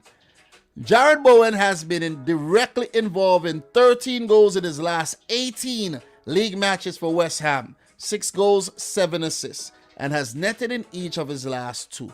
John Moss will be the ref for this game. So, what's my prediction for this match? What is my prediction? Look, I haven't been convinced with Manchester United for a very, very long time. Manchester United are a sad club. Very sad. You could even use the word pathetic. Very, very sad. I'm going to keep it real. You know. What they did under Sir Alex Ferguson was amazing, of course. But after he left, goddamn, nothing but banter. Nothing but banters. Oh, how the tables have turned. No league titles. Crazy, right? Tons of money spent. When you have Ragnick coming in, Solskjaer sacked after Solskjaer was there for so long, and Harry Maguire being dropped. You have Ilanga starting ahead of Rashford and Sancho before this game. Look, no disrespect to Ilanga, you know what I mean? He's good, but it is just weird to see these guys, you know, on the bench and Ilanga starting, which is a good thing. It's a good thing that Ragnick is actually pushing a player that needed more game time, right? It's a good thing. But at the same time, you're like, you guys spent $100 million plus on Jadon Sancho, and you have Anthony Ilanga at the club, and he's playing much better than Jadon Sancho this season. So maybe you didn't even need Sancho. You see what I'm saying? I know you get what I'm saying. But look, my whole point is Manchester United have been too inconsistent. They have a good run, and then all of a sudden they lose a game, they'll drop points from being 2-0 up, and you just don't know what you're going to get from Manchester United on the day. You just don't know. They're a very mercurial team. They're very unpredictable. You don't know. You might end up getting a really good performance, or you might just get a disaster. Teams might just go and walk in the park and pick up victories at Old Trafford, and it's just difficult to predict this team, man. Rafa Varane has not been good enough. The fullbacks have been changing. They've been injured now, and you've had Phil Jones starting games. You've had Lindelof. You've had Maguire. You have Bailly. It's just too all over the place, in my opinion. The midfield with Fred, McTominay, Matic sometimes, it's just all over the place. You see what I'm saying? Bruno Fernandes was, dropped one game. He came back. He's playing well now. It's just like, come on, man. But for West Ham, on the other hand, they've overachieved. But they've gone through a bit of a inconsistent period as of late as well. But during that time, they still managed to beat Chelsea. I just don't know how they managed to do that. For West Ham, you don't know what you're going to get as well. They're a very attacking team, but they could leave themselves very open. I think they've been hampered by the injuries to Agmana and Zuma, and having to use Diop and Craig Dawson, who are actually alternative options, have hampered their progress. Cresswell, who picked up an injury, is now back, but of course, during that time, West Ham slumped. So, I think it's good that they have Shusek back. Rice, have had a quality season. Jared Bowen. I think Ben Rama coming back from the AFCON would help. Lanzini, I think he didn't play the last game, but these guys have really stepped up. They have really, really stepped up to the thing. Pablo Fornals deserves a shout. Mikel Antonio. It's going to be hard to beat West Ham United. Judging from what I see lately from United, I have no confidence in them. I usually do predict them to win most of their games, and they go on to draw or lose them. So for this one, I'm going to go for another high-scoring game. West Ham 2, Manchester United 2. Quality result for West Ham, because United are on their heels in terms of the points tally right now in the league. But I'm going for West Ham to somewhat bounce back from that loss that they picked up against Leeds and get a point. It will be a disappointing result for United. It will be another game where they drop points. It will be another game at home where they fail to win. But I think the best place to play United is at Old Trafford and not in your own stadium. So I'm going to go for a 2-2 draw, and I'm going to leave it at that. I could go on and on and on about this Man United team where there's been rumors of unrest in the dressing room, mutiny, players being against Ragnick. They're not, so it's always going to be rumors. But let's see how the team respond to those rumors, and let's see if they're going to be successful or drop more points in this game. So let me know your thoughts. And in terms of these two teams, West Ham in 4th. The next game will be against Kidminster in the FA Cup. Kidminster sounds like a non-league team, right? I don't know that team very well. And in terms of West Ham and the Premier League, they have Watford, Leicester, Newcastle, and Wolves coming up. Some tricky fixtures, but teams that they'll fancy their chances against. As for Man United, who are 7th right now, the next game will be against Middlesbrough in the FA Cup. Then they do have Burnley, Southampton, Leeds in the league. And trust United to drop points in maybe at least 2 of those games. So, what are your thoughts? Let me know yours. So, well, I should say that's my thoughts. Let me know yours in the chat. So, big up to Goran in the house. Nice to see you. We have spent 1.5 billion since Sir Alex Ferguson left, who is also making the footballing decisions. They need sacking. Who is making the footballing decisions? Michael, bro, I didn't know you were a United fan. I didn't know. I really didn't know. This United team are destroying all of our records. Yeah, they're in the records for the wrong things, man. The wrong things. So, Michael is saying photoshopped, right? United need to rebuild in the summer. Big up to Miss Melina. I don't know if you're still around, but thanks for coming through and telling people to like the video. Guys, we do have 31 likes. If you haven't yet liked the video, make sure you do so. We do have 37 people in here, so I'm sure there's people in here who are yet to like the video, okay? Big up to MVP Kev, who says, games in hand, FC in the mud. Big up to MVP Kev.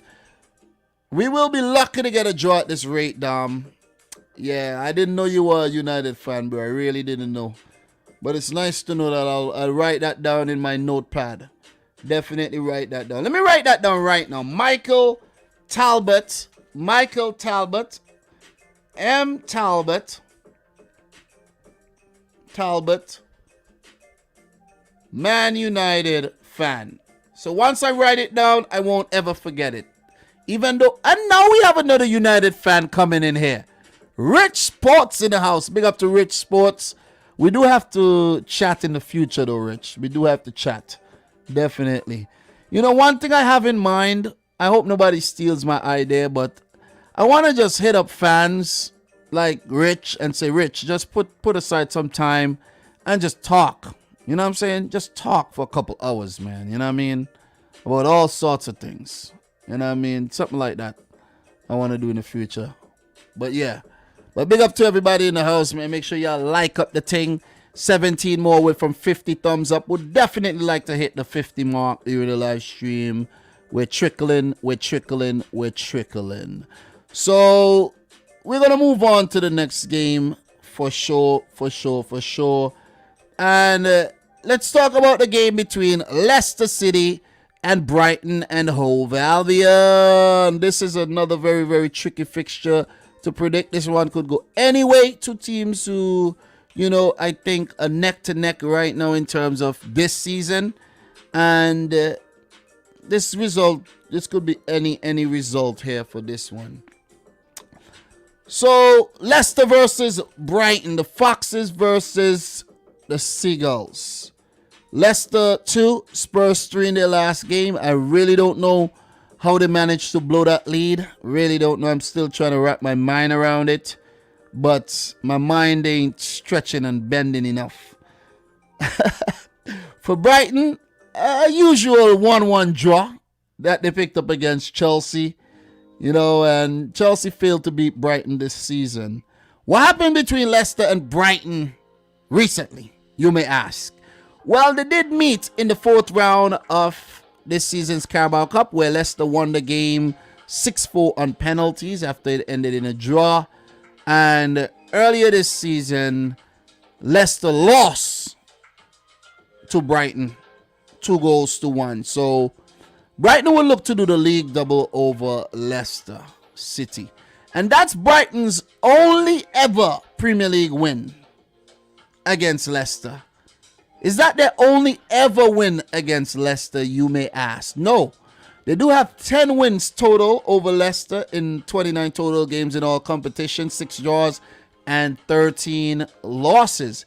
But that win that they picked up earlier this season was the first of a time in the Premier League era that they defeated Leicester. Remember, Brighton are a new Premier League team, and you got to give it to them, though. You got to absolutely give it to Brighton for staying in the league ever since they were promoted. And that promotion came in the 2017-18 season. They have been there ever since. That was actually the first season I started talking about the league. Brighton have been in the season for the five seasons now, which is good. That is big. And they have failed to beat Leicester. They picked up 2 draws, and the top goal scorer in the fixture, being Jamie Vardy, is out injured. So that's encouraging sign if you are a Brighton fan. And the way Brighton have been playing this season, absolutely amazing, if you ask me. With only Liverpool, Chelsea, and Man City losing less games than the Seagulls, they are a hard team to beat. Definitely. So, in terms of players to watch in this fixture. For Leicester, I chose to go with James Maddison. With the absence of Jamie Vardy, you would need a James Maddison to step up. And he has been stepping up. They were just unlucky in that last game not to win the game against Spurs or even get a draw.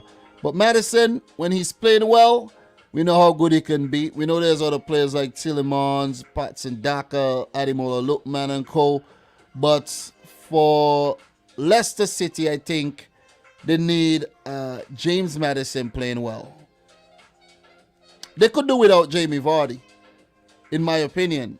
You would need it'll be best to have Jamie Vardy, but how is Jamie Vardy actually gonna score if you don't have that man in the middle, James Maddison? So I think he's the key player for them and the player to watch for me. For Brighton, I've gone with a different player this time, and that player deserves some recognition, and that's the marauding left back, Marc Cucurella. This man never stops running, man. Never stops running. Never stops running. And I think he's very good in both departments, defense and attack. But I think he adds a lot of impetus to Brighton's attack when he makes those runs down the left flank. So I'm going to go with Marc Cucurella. Probably has the best hair in the Premier League. And look for him to probably move on from Brighton in the near future. I don't see him actually staying at Brighton for very long. I really don't. He has dreams of going back to Barcelona. But I won't be surprised if a team like Man City actually going for him, seeing that City do need a left back. I won't be surprised if he gets signed. I'm just putting it out there. I like him. I like him as a player. And I was actually surprised that Barcelona had him bouncing all over the place. So, yeah, players to watch. James Maddison for Leicester. Marc Cucurella for Brighton and Hove Albion. In terms of team news, let's just get to the team news section, where I don't talk too much about 11s and who playing, but I give you news on who's absent and who's coming back and suspension and all these things that you need to know. So for Leicester City, Jamie Vardy is definitely out. Nampalys Mendy is at the African Cup of Nations. Daniel Amati is back after his failure with the Ghanaian team. James Justin have recovered from injury, an ACL that kept him out for about 11 months. Johnny Evans is out with a hamstring injury. Kelechi Iheanacho and Wilfried Ndidi is at the African Cup of Nations still with Nigeria, while Timothy Castagna is one of the newest on the treatment table with an injury there.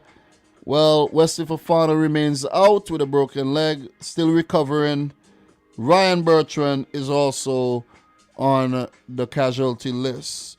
So for Brighton and Hove Albion, their list is not as long as Leicester, where Adam Lallana and Shane Duffy will definitely miss this game. Lewis Dunk, who's been out, will be assessed before this one. And Yves Bissouma is at the AFCON with Mali. And these are the most notable players who's in contention and who's absent. There might be little bits and pieces, players that's not, might not feature, who's been injured and things like that, but we're not going to talk about them too much. And we have to remember the COVID situation that's going on right now where players could miss games last minute. So, yeah, that's team news for you. Which brings us to the part, did you know? Did you know? Brighton and Hove Albion have won all 3 of their Premier League matches played on a Sunday so far this season, including a 2-1 win over Leicester City in September. The last time the Seagulls won 4 consecutive Sunday games in the league was between December of 2008 and March of 2018, split between League One and the Championship. When you see League One there, you got to give it to Brighton for just coming through the ranks and ended up in the Premier League and staying in the Premier League, looking like they will stay next season as well. Leicester have kept a clean sheet in 56% of their Premier League matches against Brighton, 5 out of 9. Amount of offsides they have faced more than twice in the competition. Only Wolves, 78%, and Sunderland, 57%, have they recorded a shutout in a higher share. Brighton have lost just one of their 10 Premier League away matches this season. What a performance. Winning 3, drawing 6. No side have lost fewer on the road than the Seagulls so far this term. Wow. That's a big, that is huge, man. That is huge. Leicester manager Brendan Rodgers has lost 4 of his last 6 Premier League matches against sides with an English manager. As many, winning 1, drawing 1, as many as he had in his previous 38 matches in the competition. Wow. Crazy. Martin Atkinson would be refereeing this game. What's my prediction here? What's my prediction for this game? Look, Leicester were not their best, in my opinion, against Tottenham, but they still managed to score 2 goals. And with uncertainty around the team because of injuries and, players at the African Cup of Nations, Leicester have been depleted, heavily depleted. Heavily. This is a game where you need fringe players to step up. Chowdhury has been involved. You have Harvey Barnes back fit. They still have a lot of depth, and that's one thing about Leicester. They have a lot of depth. You have Luke Thomas, who's had a breakthrough season. You still have Daka, who has brought in as, heir to the throne of Jamie Vardy. He has really stepped up and he has been playing well. Kasper Schmeichel ever so present in goal. The team has depth. But is it going to be enough to get something against a very spirited Brighton setup here? Brighton have looked good. And I've spoken about how attractive they look in terms of their football, the brand of football they play. I'm telling you, I tuned into a Brighton game the other day, and I swore it was Man City I was looking at. I swear to God, I was like, whoa. Because I was watching the Man City game at the same time. And I got the devices like mixed up and I couldn't tell the difference. That's how attractive a football this Brighton team plays. And I'm not even joking around with that one. For real.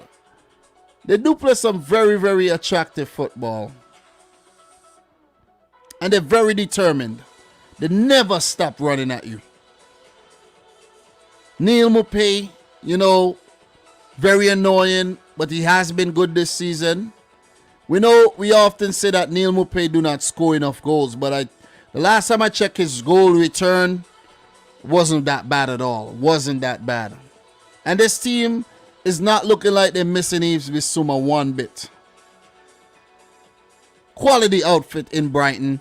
I think both these teams are going to cancel each other out on the day. We know Brighton are the draw kings of the league. And I can't see nothing but another draw here. 2-2. 2-2 draw. Danny Welbeck is back fit. Trossard is back in the fold again. Solly March is a player I like. I think they're going to cancel each other out here. Brighton are not losing. Especially not to a depleted Leicester City team, in my opinion. And they would remain above Leicester regardless of the result. Leicester do have 2 games in hand, but still, I think Brighton have performed well. And I think they'll touch the 30-point mark in this game. 4 losses all season. This is just amazing. This is just amazing. They still do not score enough goals, in my opinion. But at the same token, they do not concede a lot of goals either. So, for Brighton, the next game will be against Tottenham Hotspur in the FA Cup. Then they do have Watford, Burnley, Aston Villa, Newcastle. Some nice games coming up for them before they run into Liverpool and Manchester City. For Leicester, who's had a so-so season, you know, they're usually in the top 4. The last 2 seasons, they were in the top 4 for the whole season, ended up placing 5th. Their next game will be against Nottingham Forest in the 4th round. Remember, Forest knocked Arsenal out, right? That was Forest who knocked Arsenal out.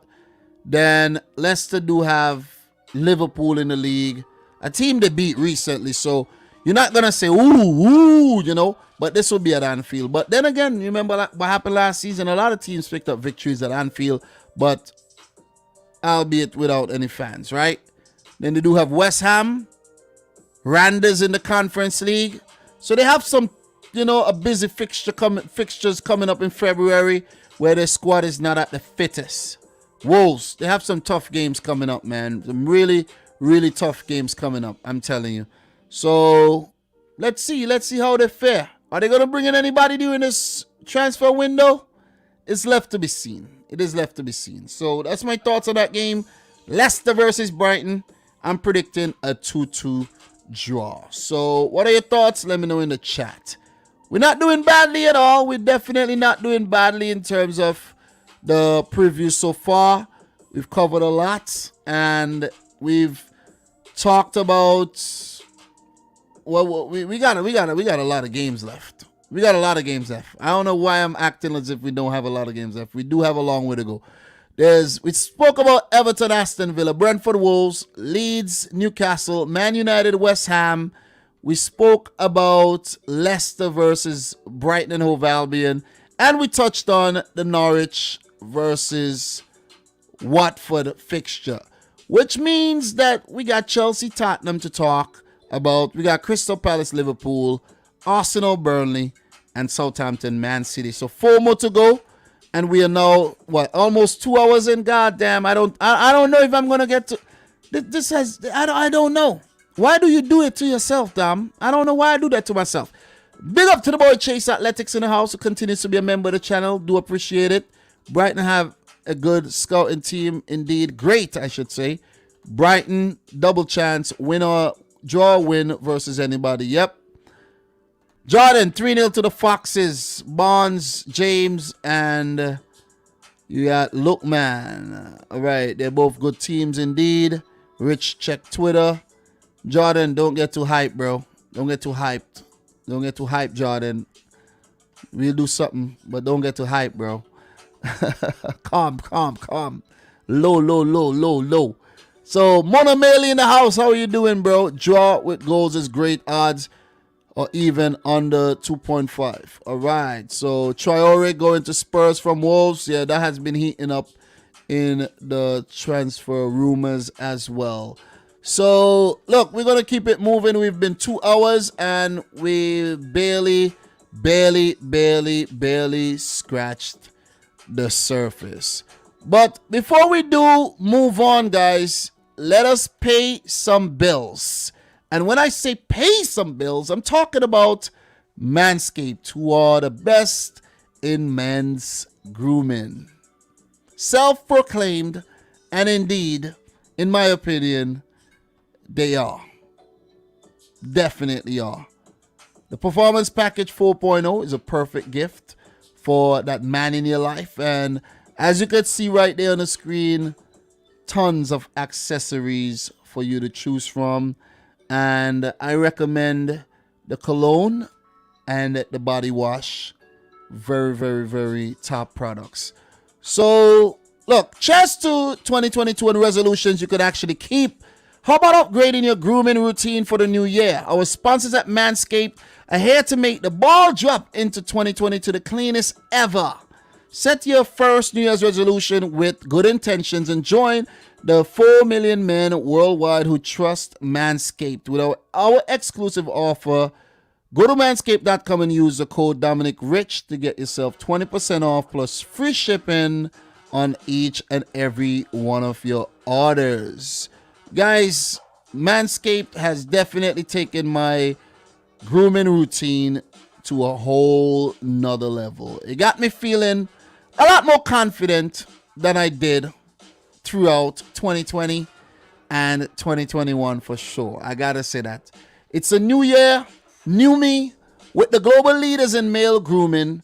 This year, take your grooming to the next level with the Performance Package 4.0 and the brand new Ultra Premium Body Wash.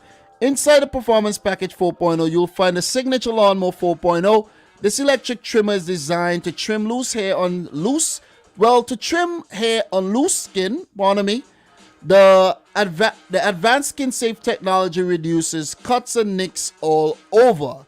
It also comes equipped with a 4000K LED spotlight with a photo. Let me go back over that. 4000K LED spotlight that will shine a light through the promised land 2022 looks to be. You have wild hairs coming out your nose and ear, just like me. Wild hair coming out my nose and as I got older, man. I need to definitely take care of that. Definitely. And if you have that situation, definitely take care of it too. Well, Manscaped can solve that problem too with their Weed Whacker. This nose and hair trimmer uses a 9,000 RPM motor-powered 360-degree rotary dual blade system to provide proprietary skin-safe technology which helps prevent nicks, snags, and tugs in those delicate holes. I know it sounds fancy, but it will definitely get the job done. Polish off your stellar routine with free gifts, including the Manscaped Shed travel bag and the anti-chafing boxer briefs to keep your goodies stored comfortably. And the new product that needs no introduction, the Ultra Premium Body Wash from Manscaped, solves all three for the perfect addition to your daily grooming routine, but in the shower. The body wash smells great too. It's cologne infused with aloe vera and sea salt to keep your skin feeling clean, nice, and moisturized. Kick discomfort and poor hygiene to the curb this year and use the best tools for the job. Whether your resolution is to work out more or travel to new places, be sure to travel to manscaped.com for our exclusive offer of 20% off plus free shipping with the code Dominic Rich. Cheers to grooming with the best of the best in 2022. Guys, Dominic Rich is the code. 20% off is a discount. Free shipping. Trust me, your balls will thank you. All right, so let's continue the show and we're going to move right on. And let's talk about the game between Arsenal and Burnley here. Arsenal and Burnley, Burnley are finally getting to play a game. Finally. We haven't seen enough of Burnley this season at all. They have been dealing with a lot of injuries and COVID and a lot of games postponed. So we're finally going to get to see Burnley, the most attractive team to watch play in the league, right? But it's a nice team for Arsenal to actually meet right now. Or so we may hope. Or so we may think, I should say. Or the Arsenal fans may hope so. So look. Let's talk Arsenal versus Burnley. You know, recently there have been some news coming out about DT of Arsenal Fan TV that I never really got to really talk about. And I'm not even going to talk about it because it is just sad. It is just sad, you know what I'm saying? But, you know, all the best to him during his stint in jail. You know what I'm saying? But come on, you got to control yourself, though. Just thinking Arsenal just reminds me of these things, man. That's why. You know what I mean? But it's just sad, man. 3 years behind bars for some psycho shit. Yeah, man. Yeah. The power of PUSSY. Talk about it. But anyways, let's talk football. Let us talk football. Arsenal, the last game in the Premier League was a 1-0 loss to City.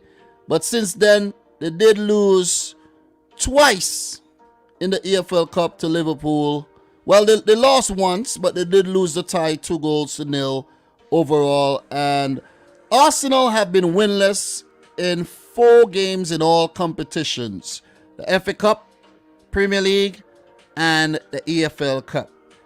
For Burnley, they lost the last Premier League game against Leeds, 3-1, and went on to lose the FA Cup fixture to Huddersfield Town, 2-1. They were definitely depleted during both those games. But that's no excuse for Burnley, because they haven't been performing well this season whatsoever. Not at all. Not at all. So, Arsenal, Burnley. What happened the last time these two teams met? Well, Arsenal did pick up a narrow 1-0 victory at Turf Moor back in September, earlier in the season. And last year, they failed to beat Burnley.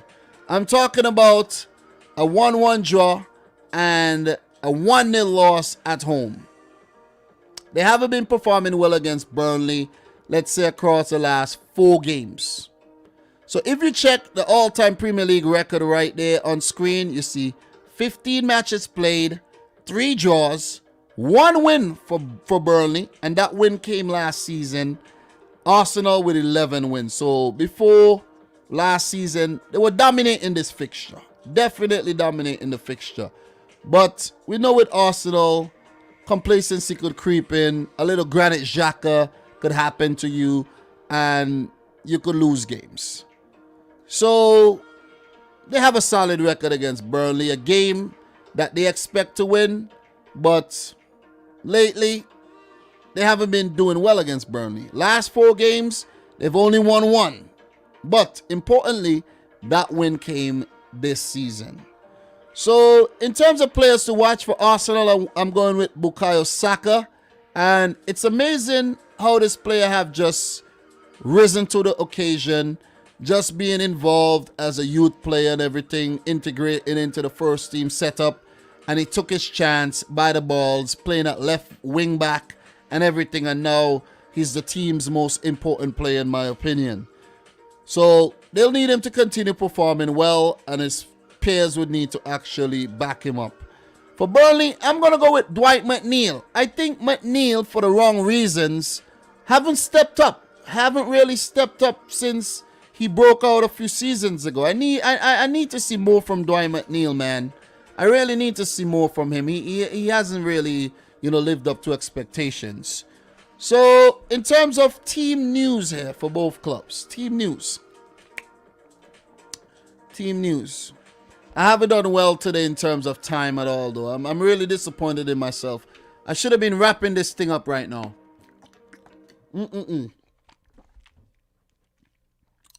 Really spent a lot of time on these previous games, though. But that's what I do. That's what I definitely do.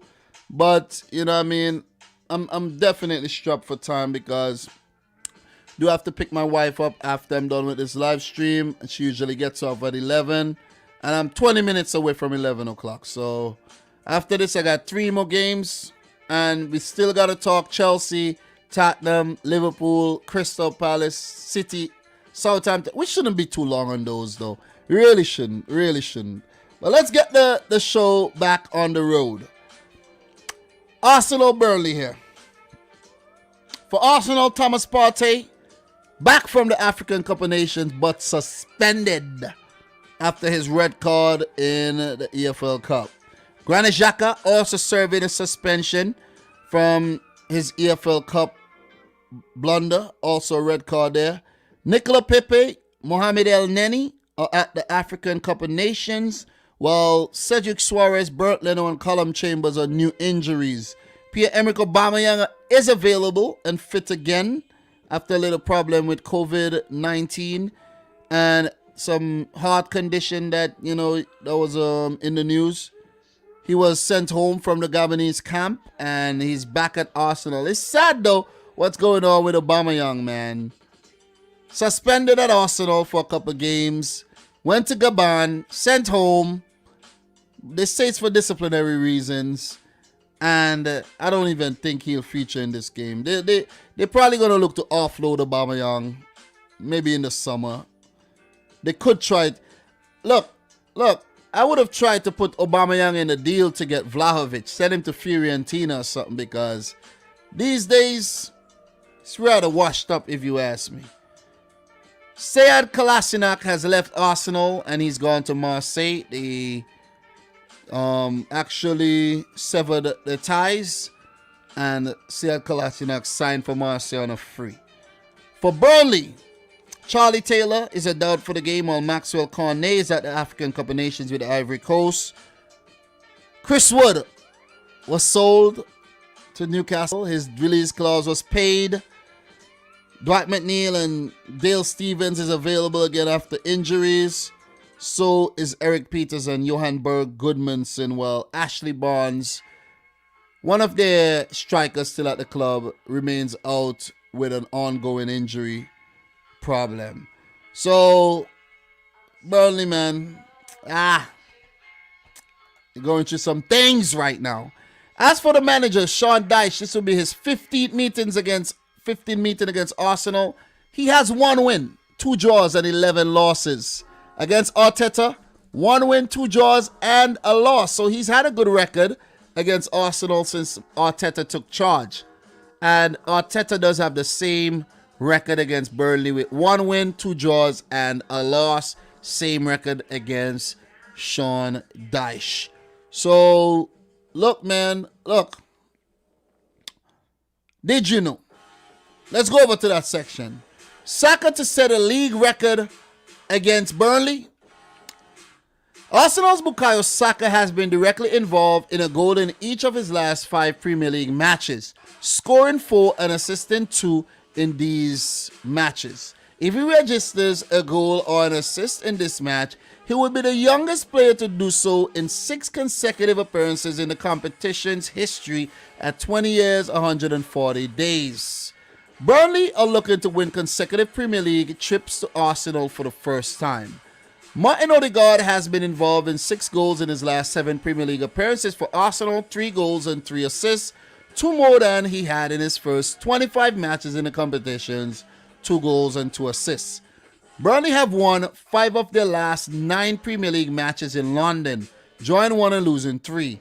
Having won just 3 of their first 30 visits to the capital in the competition, drawing 4 and losing 23, which is an amazing turnaround if you ask me. They just love it in London, and let's see if they're going to do so once again. Guys, it comes to the point where I make my prediction for this game, man. What do I see happening in this game? Look, for Burnley, they have been out for some time. They really have been out for some time. So it's hard to know what to expect, right? You may say a team has been out for a while. They're fresh. They've had a lot of time to prepare. And they're going to come in and put out a good showing. But for Burnley, I think this might be the opposite. You know what I mean? Team chemistry with Cornet out, Chris Wood gone, few players coming back from injury, few players out. It's going to be a big test for the Clarets here. For them to do back-to-back wins against Arsenal at the Emirates is going to be tough. It's going to be tough. With Arsenal going 4 games without a win, they need to bounce back here. And I think Burnley, sorry there. I think Burnley is the ideal team to play. Even though they're a gritty outfit, we know what they're capable of doing. They could spring that odd result on you. I don't think it's going to happen. I think Arsenal are going to be way too good for Burnley. Saka, Smith Rowe, Odegaard and co has been playing some really good football. Lacazette, you got to put him in the mix as well. Tomiyasu fit again. Tierney has been playing well. And the only problem for Arsenal here is the midfield situation with Granit Xhaka Partey out. It only leaves you with Lokonga that comes to mind. Lokonga comes to mind. And maybe Odegaard might have to play a deeper role in this game. And we see Smith Rowe, Martinelli, Saka, and Lacazette involved. That is a situation that I could actually see happening with Odegaard being a deep line midfielder. But you're not going to get the work rate from Odegaard like you'll get from a Partey, a Xhaka, an El Neni in terms of defense. So that could be an Achilles heel for the Arsenal team in this game. Also got to mention Aaron Ramsdale, man. We haven't been talking about him, in this today's live stream, but he's been really good for Arsenal. He deserves a shout. And, he'll be big for them in terms of keeping the ball out the back of the net. For Burnley, not many goal threats, in my opinion. They'll need, to use the set pieces to the best of their ability to try to fashion something from one of the big defenders. I don't think me and Tarkowski have been good enough this season. Nick Pope has been, suffering from, injuries, illness this season. So it's been all over the place for Burnley, though. But they do have about 5 games in hand. That's 15 available points to pick up. How many of those points are they going to get? In my opinion, I don't think many. I know I've said that Watford is the team that are in the most trouble, like prior. And because Burnley have like so many games in hand. But guys, Burnley are the team that really are on serious relegation watch right now. They're on serious relegation watch. They're trying to bring in a striker. I think they went in for Ibrahim Kone. I think that's the what Kone plays for. I think Kone plays for Mali, if I'm not mistaken. But the bid was was turned down. I don't know if the bid was too small or what, but they'll do well with a striker like him. So for this game, I do think Arsenal are going to win the match. Mikel Arteta needs this. It would be somewhat of a little miracle if Burnley are to topple Arsenal here. So I'm going to go for Arsenal 2, Burnley 0. And I'm going to leave it right there. And we're going to keep it moving.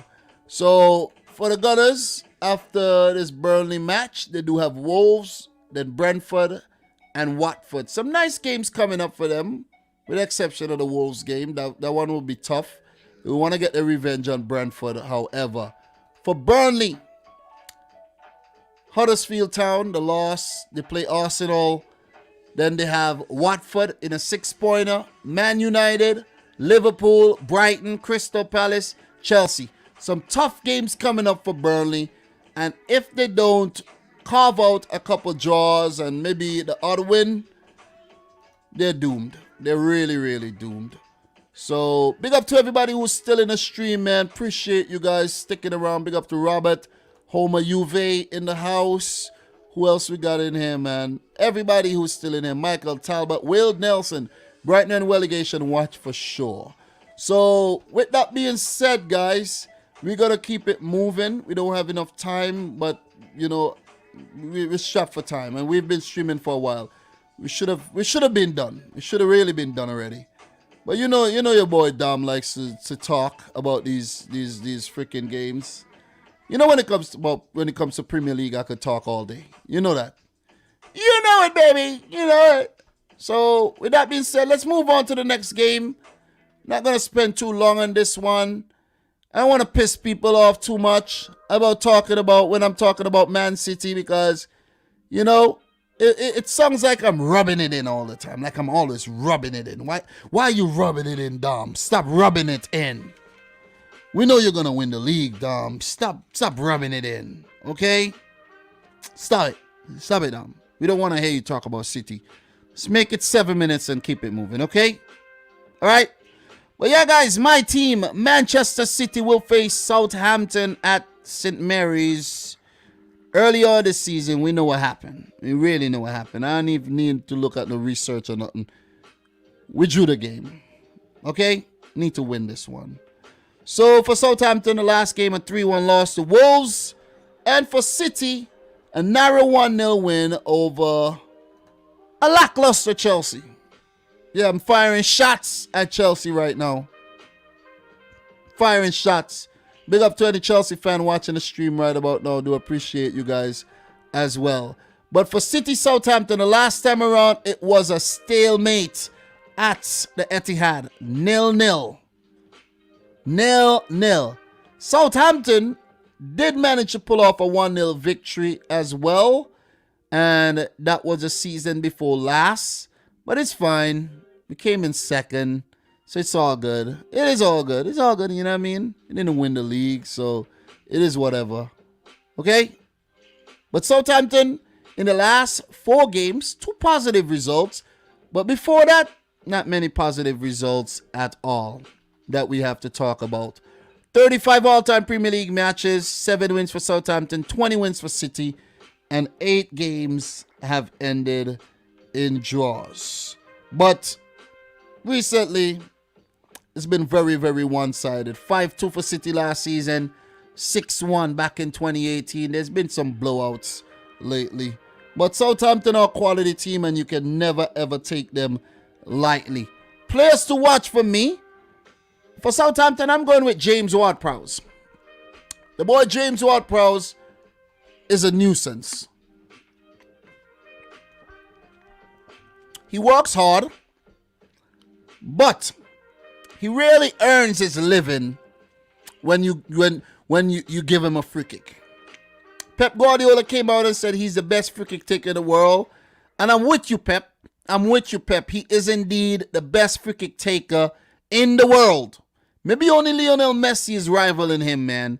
Because Ronaldo doesn't really score a lot of free kick goals. But James Ward-Prowse, oh my God. It's like he scores these free kick goals for fun. You see what I'm saying? He probably scores more frequently than Lionel Messi, if you ask me. So, I won't be surprised if there's a stat out there that says he actually scores more free kick goals than Messi. So, James Ward-Prowse, definitely a dangerous player to keep an eye on. For City, Kevin De Bruyne. Kevin De Bruyne, talisman at Man City. The talisman among talisman, I gotta say. Because the whole team is very talismanic. But this boy, Kevin De Bruyne, is something special. That goal he scored against Chelsea, something special. Something out of this world. And when he's played well, City is unbeatable. And they have been unbeatable over the last 12 games. Amazing. What a team. What a team. Pep Guardiola versus Ralph Hasenhüttl. This will be the 10th meeting with Pep winning 7, 1 drawing, and the other one being a loss picked up the previous season, the season before last. Against Southampton, 9 wins, 2 draws, and a loss.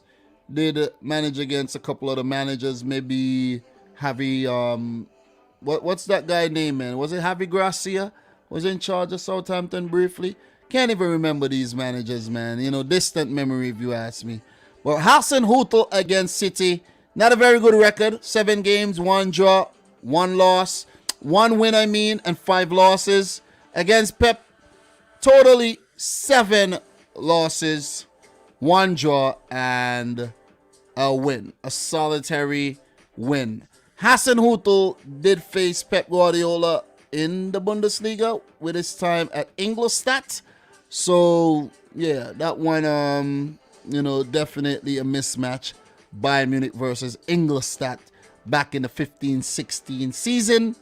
Pep Guardiola's final Bundesliga season, man. So, yeah, that's distant memory, right? Distant memory. So, look, in terms of team news, not much to really talk about in terms of team news for these teams. But for Southampton, Mohamed Elyounoussi and Theo Walcott would be back in contention after their bout with COVID-19.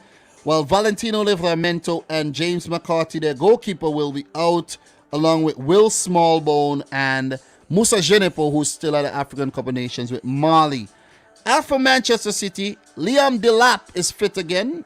And let's see if he'll be involved in a first team setup for the remainder of the season.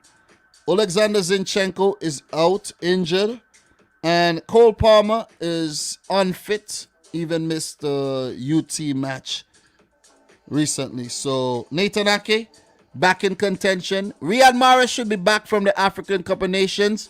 And let's see if he'll get a rest, he'll get a mini break, or if he'll come right back into the fray. So, did you guys know that Brozier can equal a league record with another home goal. Did you know that? Southampton striker Amanda Brozier has scored in his first 4 Premier League home starts, netting 1 goal each time.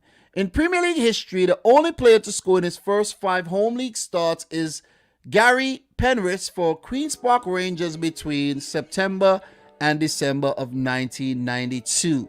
Man City are seeking a 13 consecutive Premier League victory, having scored 34 and conceded only 7 in their previous 12. Since losing 2-0 to Crystal Palace in October, they have won 36 points, 13 more than any other Premier League side. Southampton are unbeaten in their last 7 Premier League home matches, winning 3 and drawing 4. Their best unbeaten run at St. Mary's since a run of 9 between March and October of 2016. Man City have opened the scoring in more different Premier League matches than any other side this season, going on to win all 17 fixtures in which they have scored first. Simon Hooper will be in charge of this match. So, what's my prediction for this game? 12 games on the bounce, 12 wins. Wow. What an achievement. What a team. 56 points, looking to stretch their lead ahead of Chelsea to 15. Ahead of Liverpool to 13, and just put their stronghold on the Premier League title. It's an amazing achievement by Manchester City. And I've been talking about this since October. When I looked at the November fixtures, I said it, we're going to win everything. When I looked at the December fixtures, I said it, we're going to win everything. So far in January, we've won everything. So is it going to continue here? Coming up against a tricky Southampton team. Very, very tricky team. You know what happened the first meeting? They didn't beat us, but a 0-0 draw. Very, very frustrating game, to say the least. We should have won that game, of course, but you got to give props to Southampton for getting a point. Are they going to be able to withstand this hurricane that we're about to bring to them right now? Are they going to be able to deal with that? Because City are in imperious form right now. With a very fit squad. They're in very good form. 12 wins in 12 games. And it's hard to see them not winning another game. It's really difficult not to see it happening. But we know Southampton. We know them. They're a gritty team. But the goalkeeping department, they have been, interchanging goalkeepers with Foster, McCarthy, Caballero, all of them. So there have been disruption in the team because of injuries there. The defense have been, disrupted as well. But Bednarek and Salisu should be involved. Valentino Livramento has been good, but he'll be out. So Kyle Walker-Peters should play. There'll be Redmond involved. Yeah, Che Adams, these guys are all dangerous. You can remember that Che Adams goal against City, that freak goal. Could be a tricky game. Could be a very tricky game. Amanda Brozier could be very, very dangerous on the counter as well. They could be very dangerous on the counter and from the set pieces. So this is what City got to be very careful of. Counter and the set piece situations. James Ward-Prowse, oh my God, this guy is so damn good. But look, for Man City, I think we might just be too good on the day for Southampton. It's a matter of who plays. I think Grealish should play again. Sterling should come back into the team. Whether Pep's going to go with Bernardo or Gundogan in the middle or go with Foden, through the center. I really don't know what Pep's going to do. Pep's, he got so many good players at his disposal. Gabriel Jesus. If Mahrez is, going to be in the fray, it's just, Kevin De Bruyne, Rodri Fernandinho, who do you go with? Cancelo has been so good. It's Kyle Walker, whether he's going to go with John Stones and Laporte or John Stones and Ruben Diaz, whether he's going to play Ake at left back, so there's so many choices, man. You got to give it to Edison, leading the Golden Glove race so far this season. The team is quality. You got players to come off the bench, and it's just hard to fathom Southampton getting a victory or even anything from this game. I know they've been good at home lately, but this is where it comes to an end. I think Man City's going to win the game 3-1 here. 3-1. But as we know, guys, you know it's a Premier League, and anything could happen. It might just end up being a draw or a City loss as well. You got to give teams respect. But I'm gonna stick to a win here for City. 3-1, in my opinion. Let me know your prediction. Pep to continue his stronghold over Ralph Hasenhüttl. And for Southampton, it would just be, a game where they'll take it on the chin and look to, continue picking up points in the future. But for this one, I don't think they'll get any at all.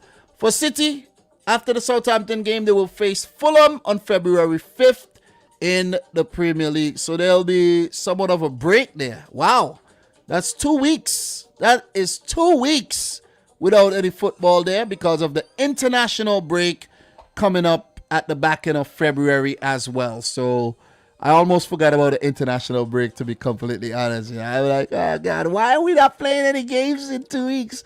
International football, man. World Cup qualifiers and whatnot. And there's Brentford, Norwich, Sporting in the Champions League, and then a big game against Tottenham for that revenge. Early March, United just around the corner as well. So, yeah. All the best to Southampton. For them, it'll be a tough game. They do have Coventry in the 4th round of the FA Cup.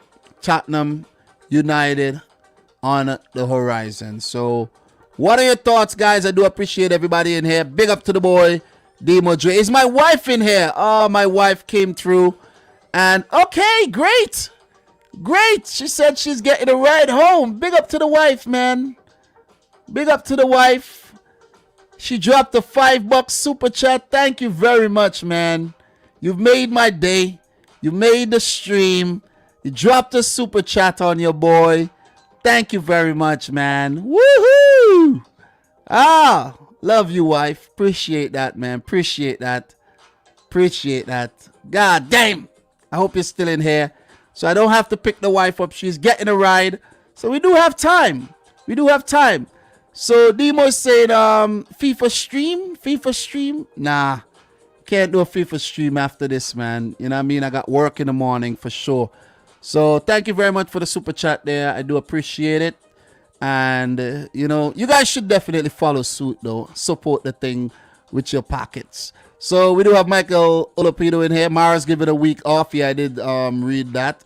But you never know, man. You never know. So what we got here again? City on 56 points in January. I know, right? I know. But guys, what we're going to be doing, I don't want to talk about City too much because it'll take me a whole hour. But we've done great this season. We've, just bullied the league again. It's becoming a farmers league, I have to say. It's really becoming a farmers thing here. If Man City only win the league for the next 2 seasons, you could well call it a farmers league. You could just, put FL on the logo. Farmers League. We're going to move on. We got another game to talk about. Let's talk about this one. This is not the biggest game, but I do leave the Liverpool games for last. But I won't be leaving it for last this week. Crystal Palace versus Liverpool. We know how one-sided this fixture could get. Crystal Palace, they did make headlines being the last team to win at Anfield, and that one stood for a very long time until last season where Liverpool did not know how to play at home. But this is a game that Liverpool loves to play. Whenever it's Crystal Palace, they just get happy feet. Man, the smiles come out. Oh, man, it's Crystal Palace. Yeah, we're going to have a ball here. So, for Crystal Palace, the last game was a 1-1 draw to Brighton. For Liverpool, they did beat Brentford 3-0 in the Premier League and defeated Arsenal 2-0 in the EFL Cup semi-final and booked themselves a place into the final of this season's Carabao Cup. Who would have thought? Who would have thought? Who would have thought that Liverpool would have who would have put out some strong teams in the Carabao Cup and go on to make the final and actually want to win it? Seems like that might be the only thing that Liverpool might win this season. But you know the Liverpool fans are going to rebuttal with the Champions League. Yeah, we're still in the Champions League. We're still in the FA Cup, Dom. We could do a cup trouble this season, Dom. Chill. Especially the Champions League. You know how much Champions League caliber we do have? You know that's a competition we do love to play? That's what Liverpool fans love to say, man. You know what? You know, you guys are right. You're still in the Champions League. You're definitely still in the Champions League. And since that famous 2-1 win at Anfield, Crystal Palace have lost every single game that they have played against Liverpool. All. And they have all came in the Premier League. They have lost every single game during that time. Do I need to even do a preview for this game? Do I need to do it? I think I shouldn't do this. You're talking about 3-0 early on this season, 2-0 last season, 7-0 last season. Like, come on, man. 4-0 last season. Very one-sided affair here. But guess what? There's a new manager in town. But still, earlier this season, it was the same old. Is it going to be the same old story again here for the Selhurst Park faithfuls? Or would they repeat what they did back in 2017 when they got that famous win? So, in 25 total Premier League games, Palace have 5 wins. 3 draws, but 17 wins for the Reds. Very, very impressive. Very impressive. Liverpool, you like to bully Crystal Palace, don't you? Don't you? In my opinion, players to watch here. For Crystal Palace, Conor Gallagher, the unknown Chelsea man, has been a revelation. Palace should actually look to sign him on a permanent deal. But I think Chelsea would actually want their player. They would want to bring him back to the club and allow him to rot on the bench. I'm right, guys. You know I'm right. You know I'm right. You know I'm right. So, look, Gallagher has been big. He has been chipping in with the goals from midfield, assists as well, and his work off the ball and his defensive attributes has been, you know, top. He's a top player. And a very young player as well, but a top player. Recently broke into the England national team too, so big up to the boy Conor Gallagher. I like seeing players progress, man. And this is what a loan deal should do to you. It should give you opportunities and it should help you grow. And it's definitely helping Conor Gallagher rise to new heights. We've seen the same thing happen with Reece James at Wigan. The same thing happened with Mason Mount at Derby County. Right? And there's a few other players like Trevor Chalobah who was out on loan. And who else could I think of, man, you know, who went out on loan? We might see that with Armando Broja. And just the players that's in the setup right now, I've mentioned. We've seen that. Maybe a few players could do with a loan stint or two, you know what I mean, to help them improve. So, look, Conor Gallagher, if there's going to be a man to change the game for Crystal Palace, it's going to be him. For Liverpool, I've gone with no other than Diego Jota, who's really stepped up in the absence of Mo Salah and Sadio Mane, where all the talk of the AFCON could just stop. You know what I'm saying? I know I was talking about it, but to be honest, guys, it was something to talk about. And I did it as well to mess with the Liverpool fans. You know what I mean? It's all psychological, and I gotta play with you. I gotta pull on your heartstrings sometimes. I gotta mess with your head. You see what I'm saying? I gotta just test you. You feel me? I know you're saying, Dom, stop testing me, man. The last time you test me in the Champions League, you know what happened? You know, You know what happened, right? But anyways, look, and that Liverpool fans always like to bring up the Champions League anytime I talk to them. But look, Diego Jota have stepped up, and Liverpool could go unscathed throughout this January period without Salah and Mane. Forget about those guys, right? And I think it's a good thing. I think it's a very good thing that they're learning to play without those dudes, because it means that players are stepping up in their absence.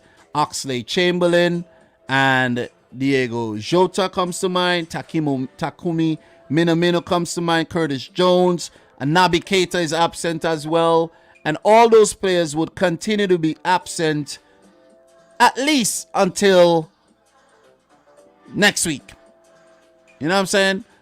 And I think there's no more Premier League games until February anyways. And judging from the way Senegal, Guinea, and Egypt have played at the AFCON so far, I don't think any of them are making the finals. So by the time you blink, Liverpool should have their players back. Even though, you know what I mean, there's going to be an international break and some more players will go out as well. So, but they should have their players back injury-free and ready to go again for the second half of the season. So Diego Jota, props to the Portuguese international. He has been scoring a lot of goals, and I think he's second behind Salah in the goal-scoring charts. This is his best season ever in terms of the Premier League, and he's achieved that in only half the season done. So big up to Jota. In terms of the player news and availability and all of that stuff, for Crystal Palace, they do have Jordan Ayew back. He's returned from the AFCON after the failure with Ghana. But Wilfried Zaha and Cheikhou Kouyaté remains at the tournament, with the Ivory Coast and Senegal alike. James Tompkins and James McArthur are out injured. Well, there's going to be a toss-up for the goalkeeping position between Vicente Guaita and Jack Butland. Look out for players like Michael Olise, Eberije Eze, Hudson Edward, Jean-Philippe Mateta and co to, continuing to try to take Crystal Palace to the next level. But it's going to be a tough task. For Liverpool, Salah, Mane, Naby Keita, all at the African Cup of Nations, while Joel Matip and Oxlade-Chamberlain will be doubts for this game after picking up knocks in the last match against Arsenal. Harvey Elliott is training with the team again, so he's definitely going to be in contention soon. I doubt he'll feature in this game, but we shall see. And Thiago and Divock Origi remain out with injuries. I actually thought when Thiago was in the rumors to go to Liverpool, all the Liverpool fans I could remember was saying, nah, he's not injury prone. Nah, he's not. Nah. Look at how many games Thiago have missed so far since he joined Liverpool. A lot. I'm not even going to get into the numbers. But they do need Divock Origi back. He's the clutch king. And when the going gets tough, Divock Origi is indeed the diamond in the rough. Guys, I used to write poetry, you know what I mean? So when it comes to the wordplay, I'm slick with it. I'm very slick like oil with it. Look, will Firmino continue away day scoring streak? Starting with a brace in this exact fixture last season, each of Firmino's last 10 Premier League goals for Liverpool have come away from home. In the competition's history, only 3 players have had a longer run of goals without any coming at home. Crystal Palace have won 2 of their last 3 Premier League matches against sides starting the day in the top 3, losing 1. Beating Spurs 3-0 and Man City 2-0 this season. Damn you, Crystal Palace. God damn. That loss stung. So, for Liverpool, Liverpool have won their last 6 Premier League trips to Crystal Palace, netting 19 goals in these fixtures, including a 7-0 victory in this exact fixture last season. Conor Gallagher, who I mentioned earlier, has been directly involved in 10 Premier League goals in 18 appearances for Palace this season, 7 goals, 3 assists, reaching 10 goals or assists in the second fewest matches of any Eagles players in the Premier League history, behind only Andrew Johnson in 2004-05 17 appearances. Look, Kevin Friend would be in charge of this game, and I doubt he'll be very friendly. So, look, predictions here.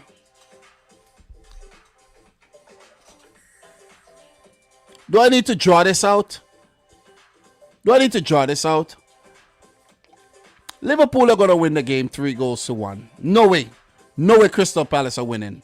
No way. If they do win the game, I'll come out and I'll clip this back and I'll just, put it in the trailers for all the live streams coming up for the rest of the season.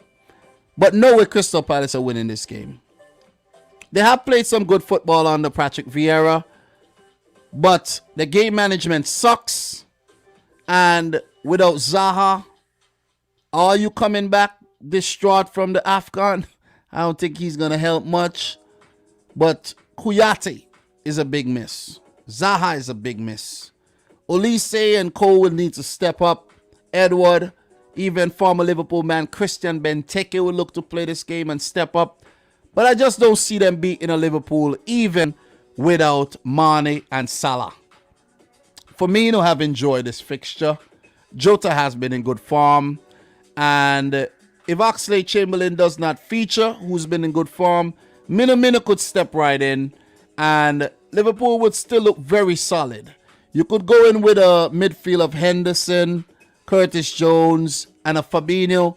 A backline of Andy Robertson, Trent Alexander-Arnold, Virgil van Dijk, and maybe Ibrahima Konate will start this game ahead of Matip, who's, had a little problem at the end of the Arsenal game.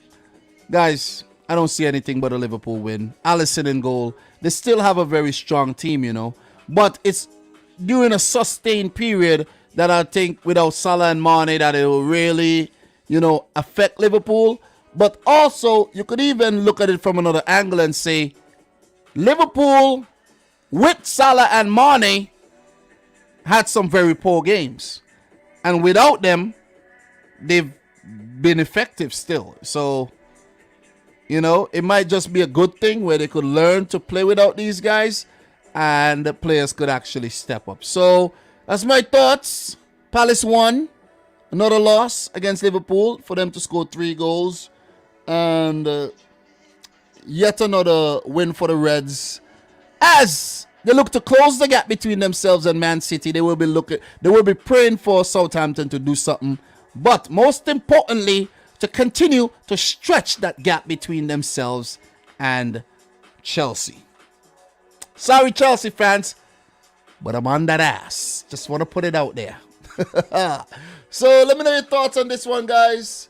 Do appreciate all your input. For the Reds, who are in second place right now, after the Palace game, they will play Cardiff in the 4th round of the FA Cup. Then they do have Leicester City, who they did lost to already this season, would look to bounce back. Burnley, Inter Milan in the Champions League. And that's the games coming up in the next couple weeks. So for Crystal Palace, who are 11th in the league right now, 16 points adrift of safety. They do have Hartlepool United in the 4th round of the FA Cup. And the next Premier League affair will be against Norwich, Brentford, Chelsea, and Burnley. Not bad teams to play. Not bad teams to play at all. Talk to me, guys. Talk to me. Do you know, before my wife messaged me in the chat, I did have a feeling she was in the chat as well. I don't know what it is, but look, I heard a message coming in my phone and I was like, I'm not checking my phone right now. I'm not checking the phone right now because it's going to mess up my rhythm. But I had a feeling she was in the damn stream. So Demo J once again not relenting at all with the defense of Thiago. Bro, you should just be Thiago's lawyer. Just be his lawyer. You know what I mean? Just be his lawyer. Just go ahead and be his lawyer. You feel me? Be his lawyer, man. Always defending him. Richarlison almost broke Thiago's foot, bro. And he had COVID. Can't just say he missed a lot of games without context. But he did get injured, though. You know what I'm saying? He did miss games. He did get COVID. See what I'm saying? I know getting COVID is out of your control these days because a player could get COVID and you could be in contact with him, you don't know, and then you get it too. So it's not his fault. I know that. But nevertheless, on record, he missed the games. On record, he's injured. It doesn't matter how you get injured. Still injured. You see what I mean? Still injured, man. And he was injured for quite a lot of games at Bayern Munich too. Let's not pretend he wasn't. You see what I'm saying? Let's not act like Thiago is a very fit guy. He's not. He ain't at all. Not at all. But look, Nemo, Thiago has definitely been good this season. I'm not going to take that away from him. Thiago has had a solid season before the COVID and the injuries, okay? And I've spoken about this before. Don't act like I haven't spoken about this before. I have. I definitely have. So, with that being said, guys, we're going to move on to the next game. We've been live for almost 3 hours. It's 11:22 p.m. And we're going to wrap it up with the last game here. Not a North London, but a London derby. All right, let me do that over. Last game. London derby between Chelsea and Tottenham Hotspur. This would be a big one. Former Chelsea manager Antonio Conte coming up against TT Thomas Tuchel here. This is a big game. This is indeed the biggest game this weekend, I gotta say. Gotta tune in, man. Gotta tune in like Gregory Isaacs to this one. Should be a mouth-watering affair. Difficult to predict. Very difficult. But I'm going to let you know my thoughts on this one. Brighton won, Chelsea won in their last game. And for Tottenham, a remarkable come-from-behind win in the dying embers of the game against Leicester. 3 goals to 2. Steven Bergwijn was rumored to be on the way out. Scored a brilliant brace. Unforgettable. Unforgettable brace, man. So, what happened between these two teams the last time they met? So, earlier this season, they did meet each other, where Chelsea won the game 3 goals to 0. And they did meet twice in the Carabao Cup semis. Chelsea won those games as well. Last season, Chelsea won at Spurs a goal to 0 and drew the game. Spurs did manage a 6-5 on pens victory against Chelsea in the 4th round of the Carabao Cup. And that has been the only victory in the last 10 games where they managed to pick up a 0-0 draw as well. This is sad. This is actually very sad. When you look at Tottenham's record against Chelsea, 59 games, 7 wins, 20 draws, 32 wins for Chelsea. This is actually very, very sad though. But I have to say, Antonio Conte is a whole different beast. And Tottenham are meeting Chelsea at a very, very opportune time. And you know what they say, you got to strike while the iron is hot. You got to make hay while the sun shines. You got to take opportunity, man, when there's a vulnerability in a team. Players to watch for this game. Chelsea, the big man Romelu Lukaku. God damn Romelu. Goddamn Romelu. Bro, came in for big money Marquee signing. We talked you up. You talked yourself up. You talked yourself out. And you've had a poor season. You've had a poor season. Look, I know you scored in some games when you came back, right? But Romelu Lukaku this season at Chelsea. Premier League. 15 appearances, 5 goals is not good enough. It ain't good enough. It's not good enough for a player that was brought in for so much money. And on Transfermarkt, I'm even seeing that he's been linked with a move to Tottenham. Probability 18%. Because he previously worked under Antonio Conte, who would know how to deal with Romelu Lukaku. It's been a disappointing return for him. He's been injured. He's been out with COVID. And he's been out for disciplinary reasons as well. Not good enough at all. Not good enough, Lukaku. Not good enough. The fans deserve better. Chelsea deserve better for the money that they paid for you. So, player to watch. The man was absent against City. He did get a few look-ins that he did not score. He should have scored. And he needs to step up in this game if Chelsea are to pick up a victory. For Tottenham, I went with Steven Bergwijn. And not because he scored a brace, but because he scored a brace and he's been in the rumors to leave. Are they going to make a U-turn on Steven Bergwijn and start involving him more and not sell him, not put him on the chopping block?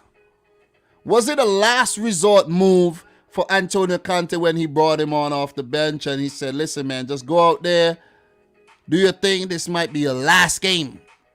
You see what I'm saying? This could well be his last game for Spurs if they're still going to stick to the plan. And if he features, he could do something good again. But just keep your eye on the Steven Bergwijn situation. Definitely keep your eye on the situation here. So, in terms of the managers here, man, TT, Thomas Tuchel versus Antonio Conte, they have met twice before, where Thomas Tuchel have won both games. And those games were the recent games in the Carabao Cup. I think Spurs were poor, better in the second game, very bad in the first. But Conte will be looking to turn the tide to change things. Against his team, Chelsea, he has 1 win, 1 draw, and 2 losses. 2 games came for Spurs and the other 2 while he was in charge of Juventus. So, coming up against your old team here. Won the league, the last manager as well to win the league for Chelsea is Antonio Conte, but had a poor season after that. Didn't spend a very long time in Stamford Bridge, but he does go down, as one of their, historic managers. Very good manager. Tuchel against Tottenham. 6 games, 6 wins. That's it. Against Conte, 2 wins, 2 games. Perfect record. Could Antonio Conte put a blemish on Tuchel's record against Spurs? Could he do it? Are Spurs going to step up and turn their ugly record against Chelsea around? Are they going to do it? But first, let's talk about some team news here. For Chelsea, Trevor Chalobah and Reece James return to training, while Ben Chilwell remain out. Andreas Christensen would be out for this game as well. And those are the only updates I have for you in terms of Chelsea. Squad is pretty fit again. Edward Mendy is still away at the African Cup of Nations. That one almost slipped through the cracks there. But yes, he is still away. And Kepa, we did talk about Liverpool and Chelsea being affected by the African Cup of Nations. And I gotta say, it seems like it's Chelsea, the team who are being affected way more than Liverpool, because for Chelsea, that loss to City and that draw loss to Brighton. The draw loss to Brighton. In between that, they've been good in the cups. Kepa is a cup keeper. Duh. Kepa is a cup keeper. His name sounds like cup too. Kepa Cup. He's a cup keeper. But in the league, yeah, without Mendy, I think. Well, Mendy, according to FIFA, is the best goalkeeper in the world, right? Chelsea fans are getting their wish. Called him the best in the world. Well, FIFA saying he's the best in the world. In my opinion, he ain't the best in the world, but it's okay. It's just award. It's award shows. You get rewarded for what you did the previous season, so it's okay. It's all right. Mendy, you could take it. You know what I mean? You know what I mean? You're a black man, and you know you deserve a little shine, so take it. I ain't gonna fight you down. But Chelsea are definitely missing you, though. They're definitely missing you. Are we gonna see a trend with Kepa in goal? Chelsea failing to win another Premier League game. We shall see. For Tottenham, Hugo Lloris on the other end, the goalkeeping, spectrum there, signed a new contract until 2024. Well, Heung-min Son remains out, Christian Romero out, and Eric Dyer, a defender that Antonio Conte said he could be the best in the world, is back in the fray to torment Chelsea as well. That's just a little joke, guys. Eric Dyer, Barlical? I don't think so. So, guys, it brings you to the point where we talk, did you know? Did you know? Can Conte achieve Stamford Bridge for the first against Chelsea? Let me see. Did they miss a word here? Can Conte achieve Stamford Bridge win? I don't know what they're trying to say. But anyways, no manager have previously taken charge of Chelsea in the Premier League has won against the Blues at Stamford Bridge in the competition. 7 draws, 13 losses. Mourinho comes to mind too, right? Rafa Benitez comes to mind. Recent managers who, managed Chelsea, you know what I'm saying? So, Carlo Ancelotti comes to mind, right? Spurs boss Antonio Conte will be the 8th different manager to try. With each of the last 3 losing on the first attempt. Yeah, see? I said it. I didn't even read down that far. Mourinho, Rafa, and Ancelotti. Chelsea have won 5 of their last 6 league meetings against Spurs, drawing 1, keeping 5 clean sheets in the process. They love playing Spurs. Spurs have won their last 2 Premier League London derbies, having lost 5 in a row before this. Spurs have won their last 2 Premier League London derbies, having lost 5 in a row before this. The last had a longer winning run in such matches between February and November of 2018-7. Chelsea have earned 498 points from their 271 Premier League London derbies matches, and a victory could see them become the first side to reach 500 points in the history of the competition. So, who's the best London club? Is it Chelsea? Or is it Arsenal? Or is it Tottenham? Who is it? Is it West Ham? Anyways, man, guys, it brings you to the point where I make my prediction. Paul Tierney will be the referee in charge of this game. And this is a tricky game to predict because, look, there's something called the African Cup of Nations going on right now. And I think Chelsea are dreading the AFCON. Because the reason why they brought Edward Mendy in is because Kepa was seen as not good enough. Record signing for a goalkeeper, yeah, more money wasted, but still, yeah, they went in for Mendy. Paid less for Mendy, and Mendy has been big, even going on to win best FIFA goalkeeper, right? Ranking in the Ballon d'Or as well. So, Edward Mendy has been a revelation, and you can't say he's not missed. Chelsea misses him. A lot. They miss him a lot. Kepa is just not good enough in my opinion. He's not a bad goalkeeper. You see what I'm saying? If he goes back to the Spanish league, then yeah. But in the Premier League, man, it's a different beast of a league. I'm telling you this. So, all right, guys. Before I do give my prediction, I gotta let my wife in the house. So, give me 1 second. Don't go nowhere. I'll be right back. All right. So stay tuned. Don't go nowhere. I'll be right back, guys.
Coming back, guys. Coming back.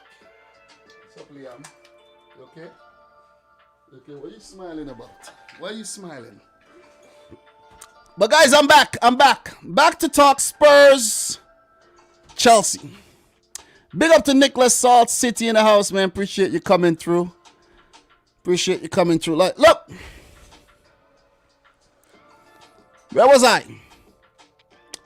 Spurs, Chelsea.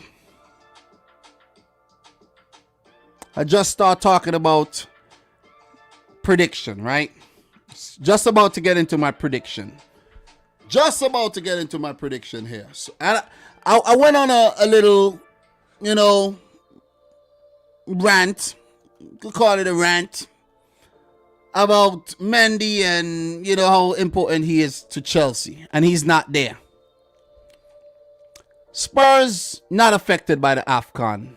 Not at all. They're actually happy the AFCON came for them to catch up to, the teams ahead of them. Antonio Conte still unbeaten in the league as Spurs manager. That's a big feat, and you got to give it to him. And it's going to be difficult to beat this Antonio Conte team in the Premier League. Yeah, you could do it. You could do that in the cup match. You could do that. Stakes are different. You know what I'm saying? It's a different dynamic and everything. It's a cup game. It's just different. But in the league, yeah. I think in Spurs' last game against Leicester, they were the better team. Despite being behind for most of the game, they were the better team. And the win, I think, is merited. Even though they won it late. They have shown a lot of character. They have shown a lot of fight. They have been quality, in my opinion, under Conte in the Premier League. I'm talking Premier League here. Not Conference League, not Carabao Cup. Premier League. Talk Premier League here. This is what the show is about. And for Chelsea, on the other hand, have not been good enough in the league. I'm not talking about the cup, man. To hell with the damn cup.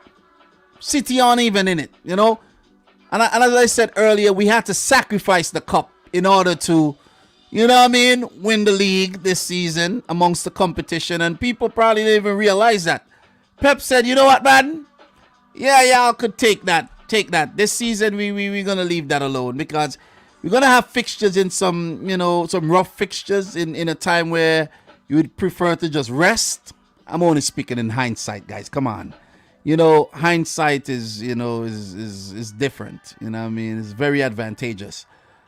But even though this fixture between Chelsea and Spurs have been rather one-sided throughout history, I think Antonio Conte in the mix adds a whole nother, let's say, another dynamic to this whole thing. Seriously. I don't see Chelsea beating Tottenham. I really don't see it happening. The injuries at Chelsea. I think Reece James and Chilwell was, working up a really good partnership, and then Chilwell got injured. Alonso is not good enough defensively. Then Aspilicueta is not really great attacking wise. He's very gritty in defense. And then, Chelsea was forced to, play him as a center back and play Pulisic as a wing back. Like, these guys are not wing backs. And then Hudson-Odoi as a wing back. I think with Tuchel, it's just too much experimentation.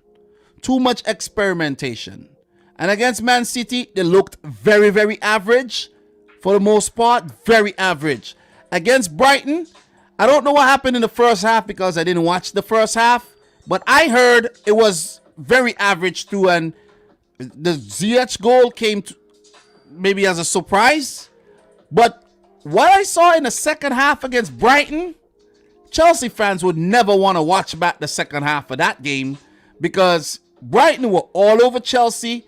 It's like Brighton had 10 Premier League titles and Chelsea were a struggling team. That's how it looked. And Brighton came back to earn a point from a losing position. Chelsea are not beating Spurs in this game.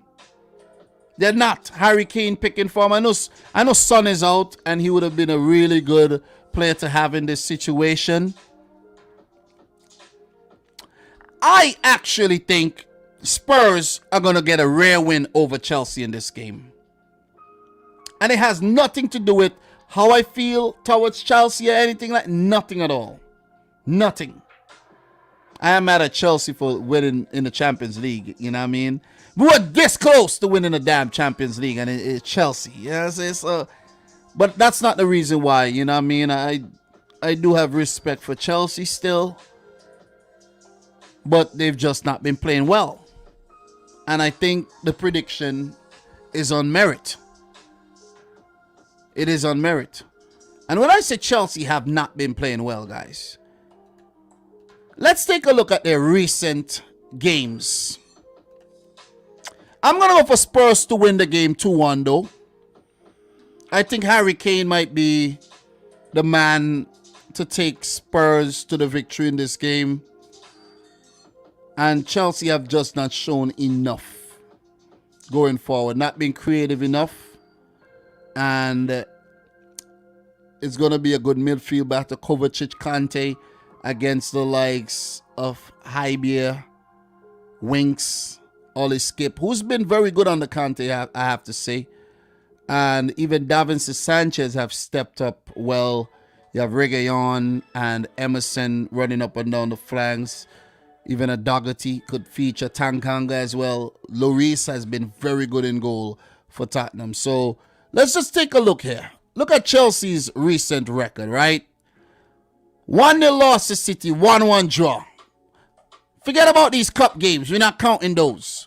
The 2-2 draw against Liverpool. So in the last 3 Premier League games, Chelsea have failed to register a win. We go further back. The last 4 failed to register a win. And you telling me I should put confidence in Chelsea? Not because they just beat Spurs twice. This is more fuel for Spurs to actually get something from this game.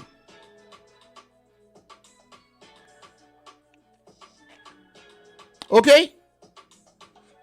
We go back to the Wolves game. They won against Villa, okay. But Wolves a draw. Everton a draw. They beat Leeds, yeah. Rudiger winning some penalties there. But the loss to West Ham. Guys, you see exactly what I'm talking about here? You see what I'm talking about? You see exactly what I'm talking about. You see exactly what I'm talking about. Chelsea have been poor. I ran across a stat about the clean sheet situation at Chelsea, right? Let's take a look at the clean sheets in the Premier League. No clean sheet against Brighton. None against City. None against Liverpool. That's 3 games, no clean sheets. 4 games, no clean sheets. 5 games, no clean sheets. Clean sheet against Wolves, that's 1. None against Everton. You see that? That's 7 games right there. 1 clean sheet. Against Leeds, no clean sheet. So this was the hallmark of Chelsea under Thomas Tuchel. None against West Ham as well. None against Watford United. You see what I'm talking about? None against Brighton. So 3 clean sheets in about 15 or so games, if I'm not mistaken. And in the previous 15 games, they probably had 10. They probably had 10. You think I'm joking and think I'm picking on Chelsea here? I know what I'm talking about. Look at that. Newcastle, Norwich, Brentford, all clean sheets. You see that? You see what I'm talking about? Tottenham clean sheet, Villa clean sheet, Arsenal clean sheet, Palace. You see exactly what I'm talking about. So they have gone from being very, very good in defense, very, good at keeping teams at bay, keeping teams out, to just being wide open. There for the taking. There for the taking, man. And as Michael Talbot is saying, Chelsea in the mud at the moment. Dane Richards in the house. Big up to you, Dane, to join my opinion. So Nicholas is saying, if you catch my question, do you think Chelsea has been the most unpredictable team since December 2021? I just say they're going through a bad time. Thomas Tuchel has been too experimental, and they've just had to deal with a lot of injuries and COVID, illnesses and all of that. Luck have not gone their way, but it's a team. You have 20-something players at your disposal. You got to know how to use them right. And I think Chelsea have just imploded. They're still third, but at the beginning of the season, a club like Chelsea, Roman Abramovich is not telling Thomas Tuchel, yeah, third would be good enough for me. No, he wants to win the title. He wants to win the title. You see what I'm saying? So, yeah, man. Yeah. So, I'm going to go for Spurs to win, however, 2-1. If it turns out to be another result, well, Chelsea, you would just prove me wrong in that aspect. So, guys, that'll be it. That'll definitely be it for this week's roundup. Did I tell you who Chelsea are playing next and so on and so forth? Let me get down to that one. For Chelsea, they will play Plymouth Argyle next in the fourth round of the FA Cup. Then they have the Club World Cup to play February 9th. And then they have Crystal Palace next in the league.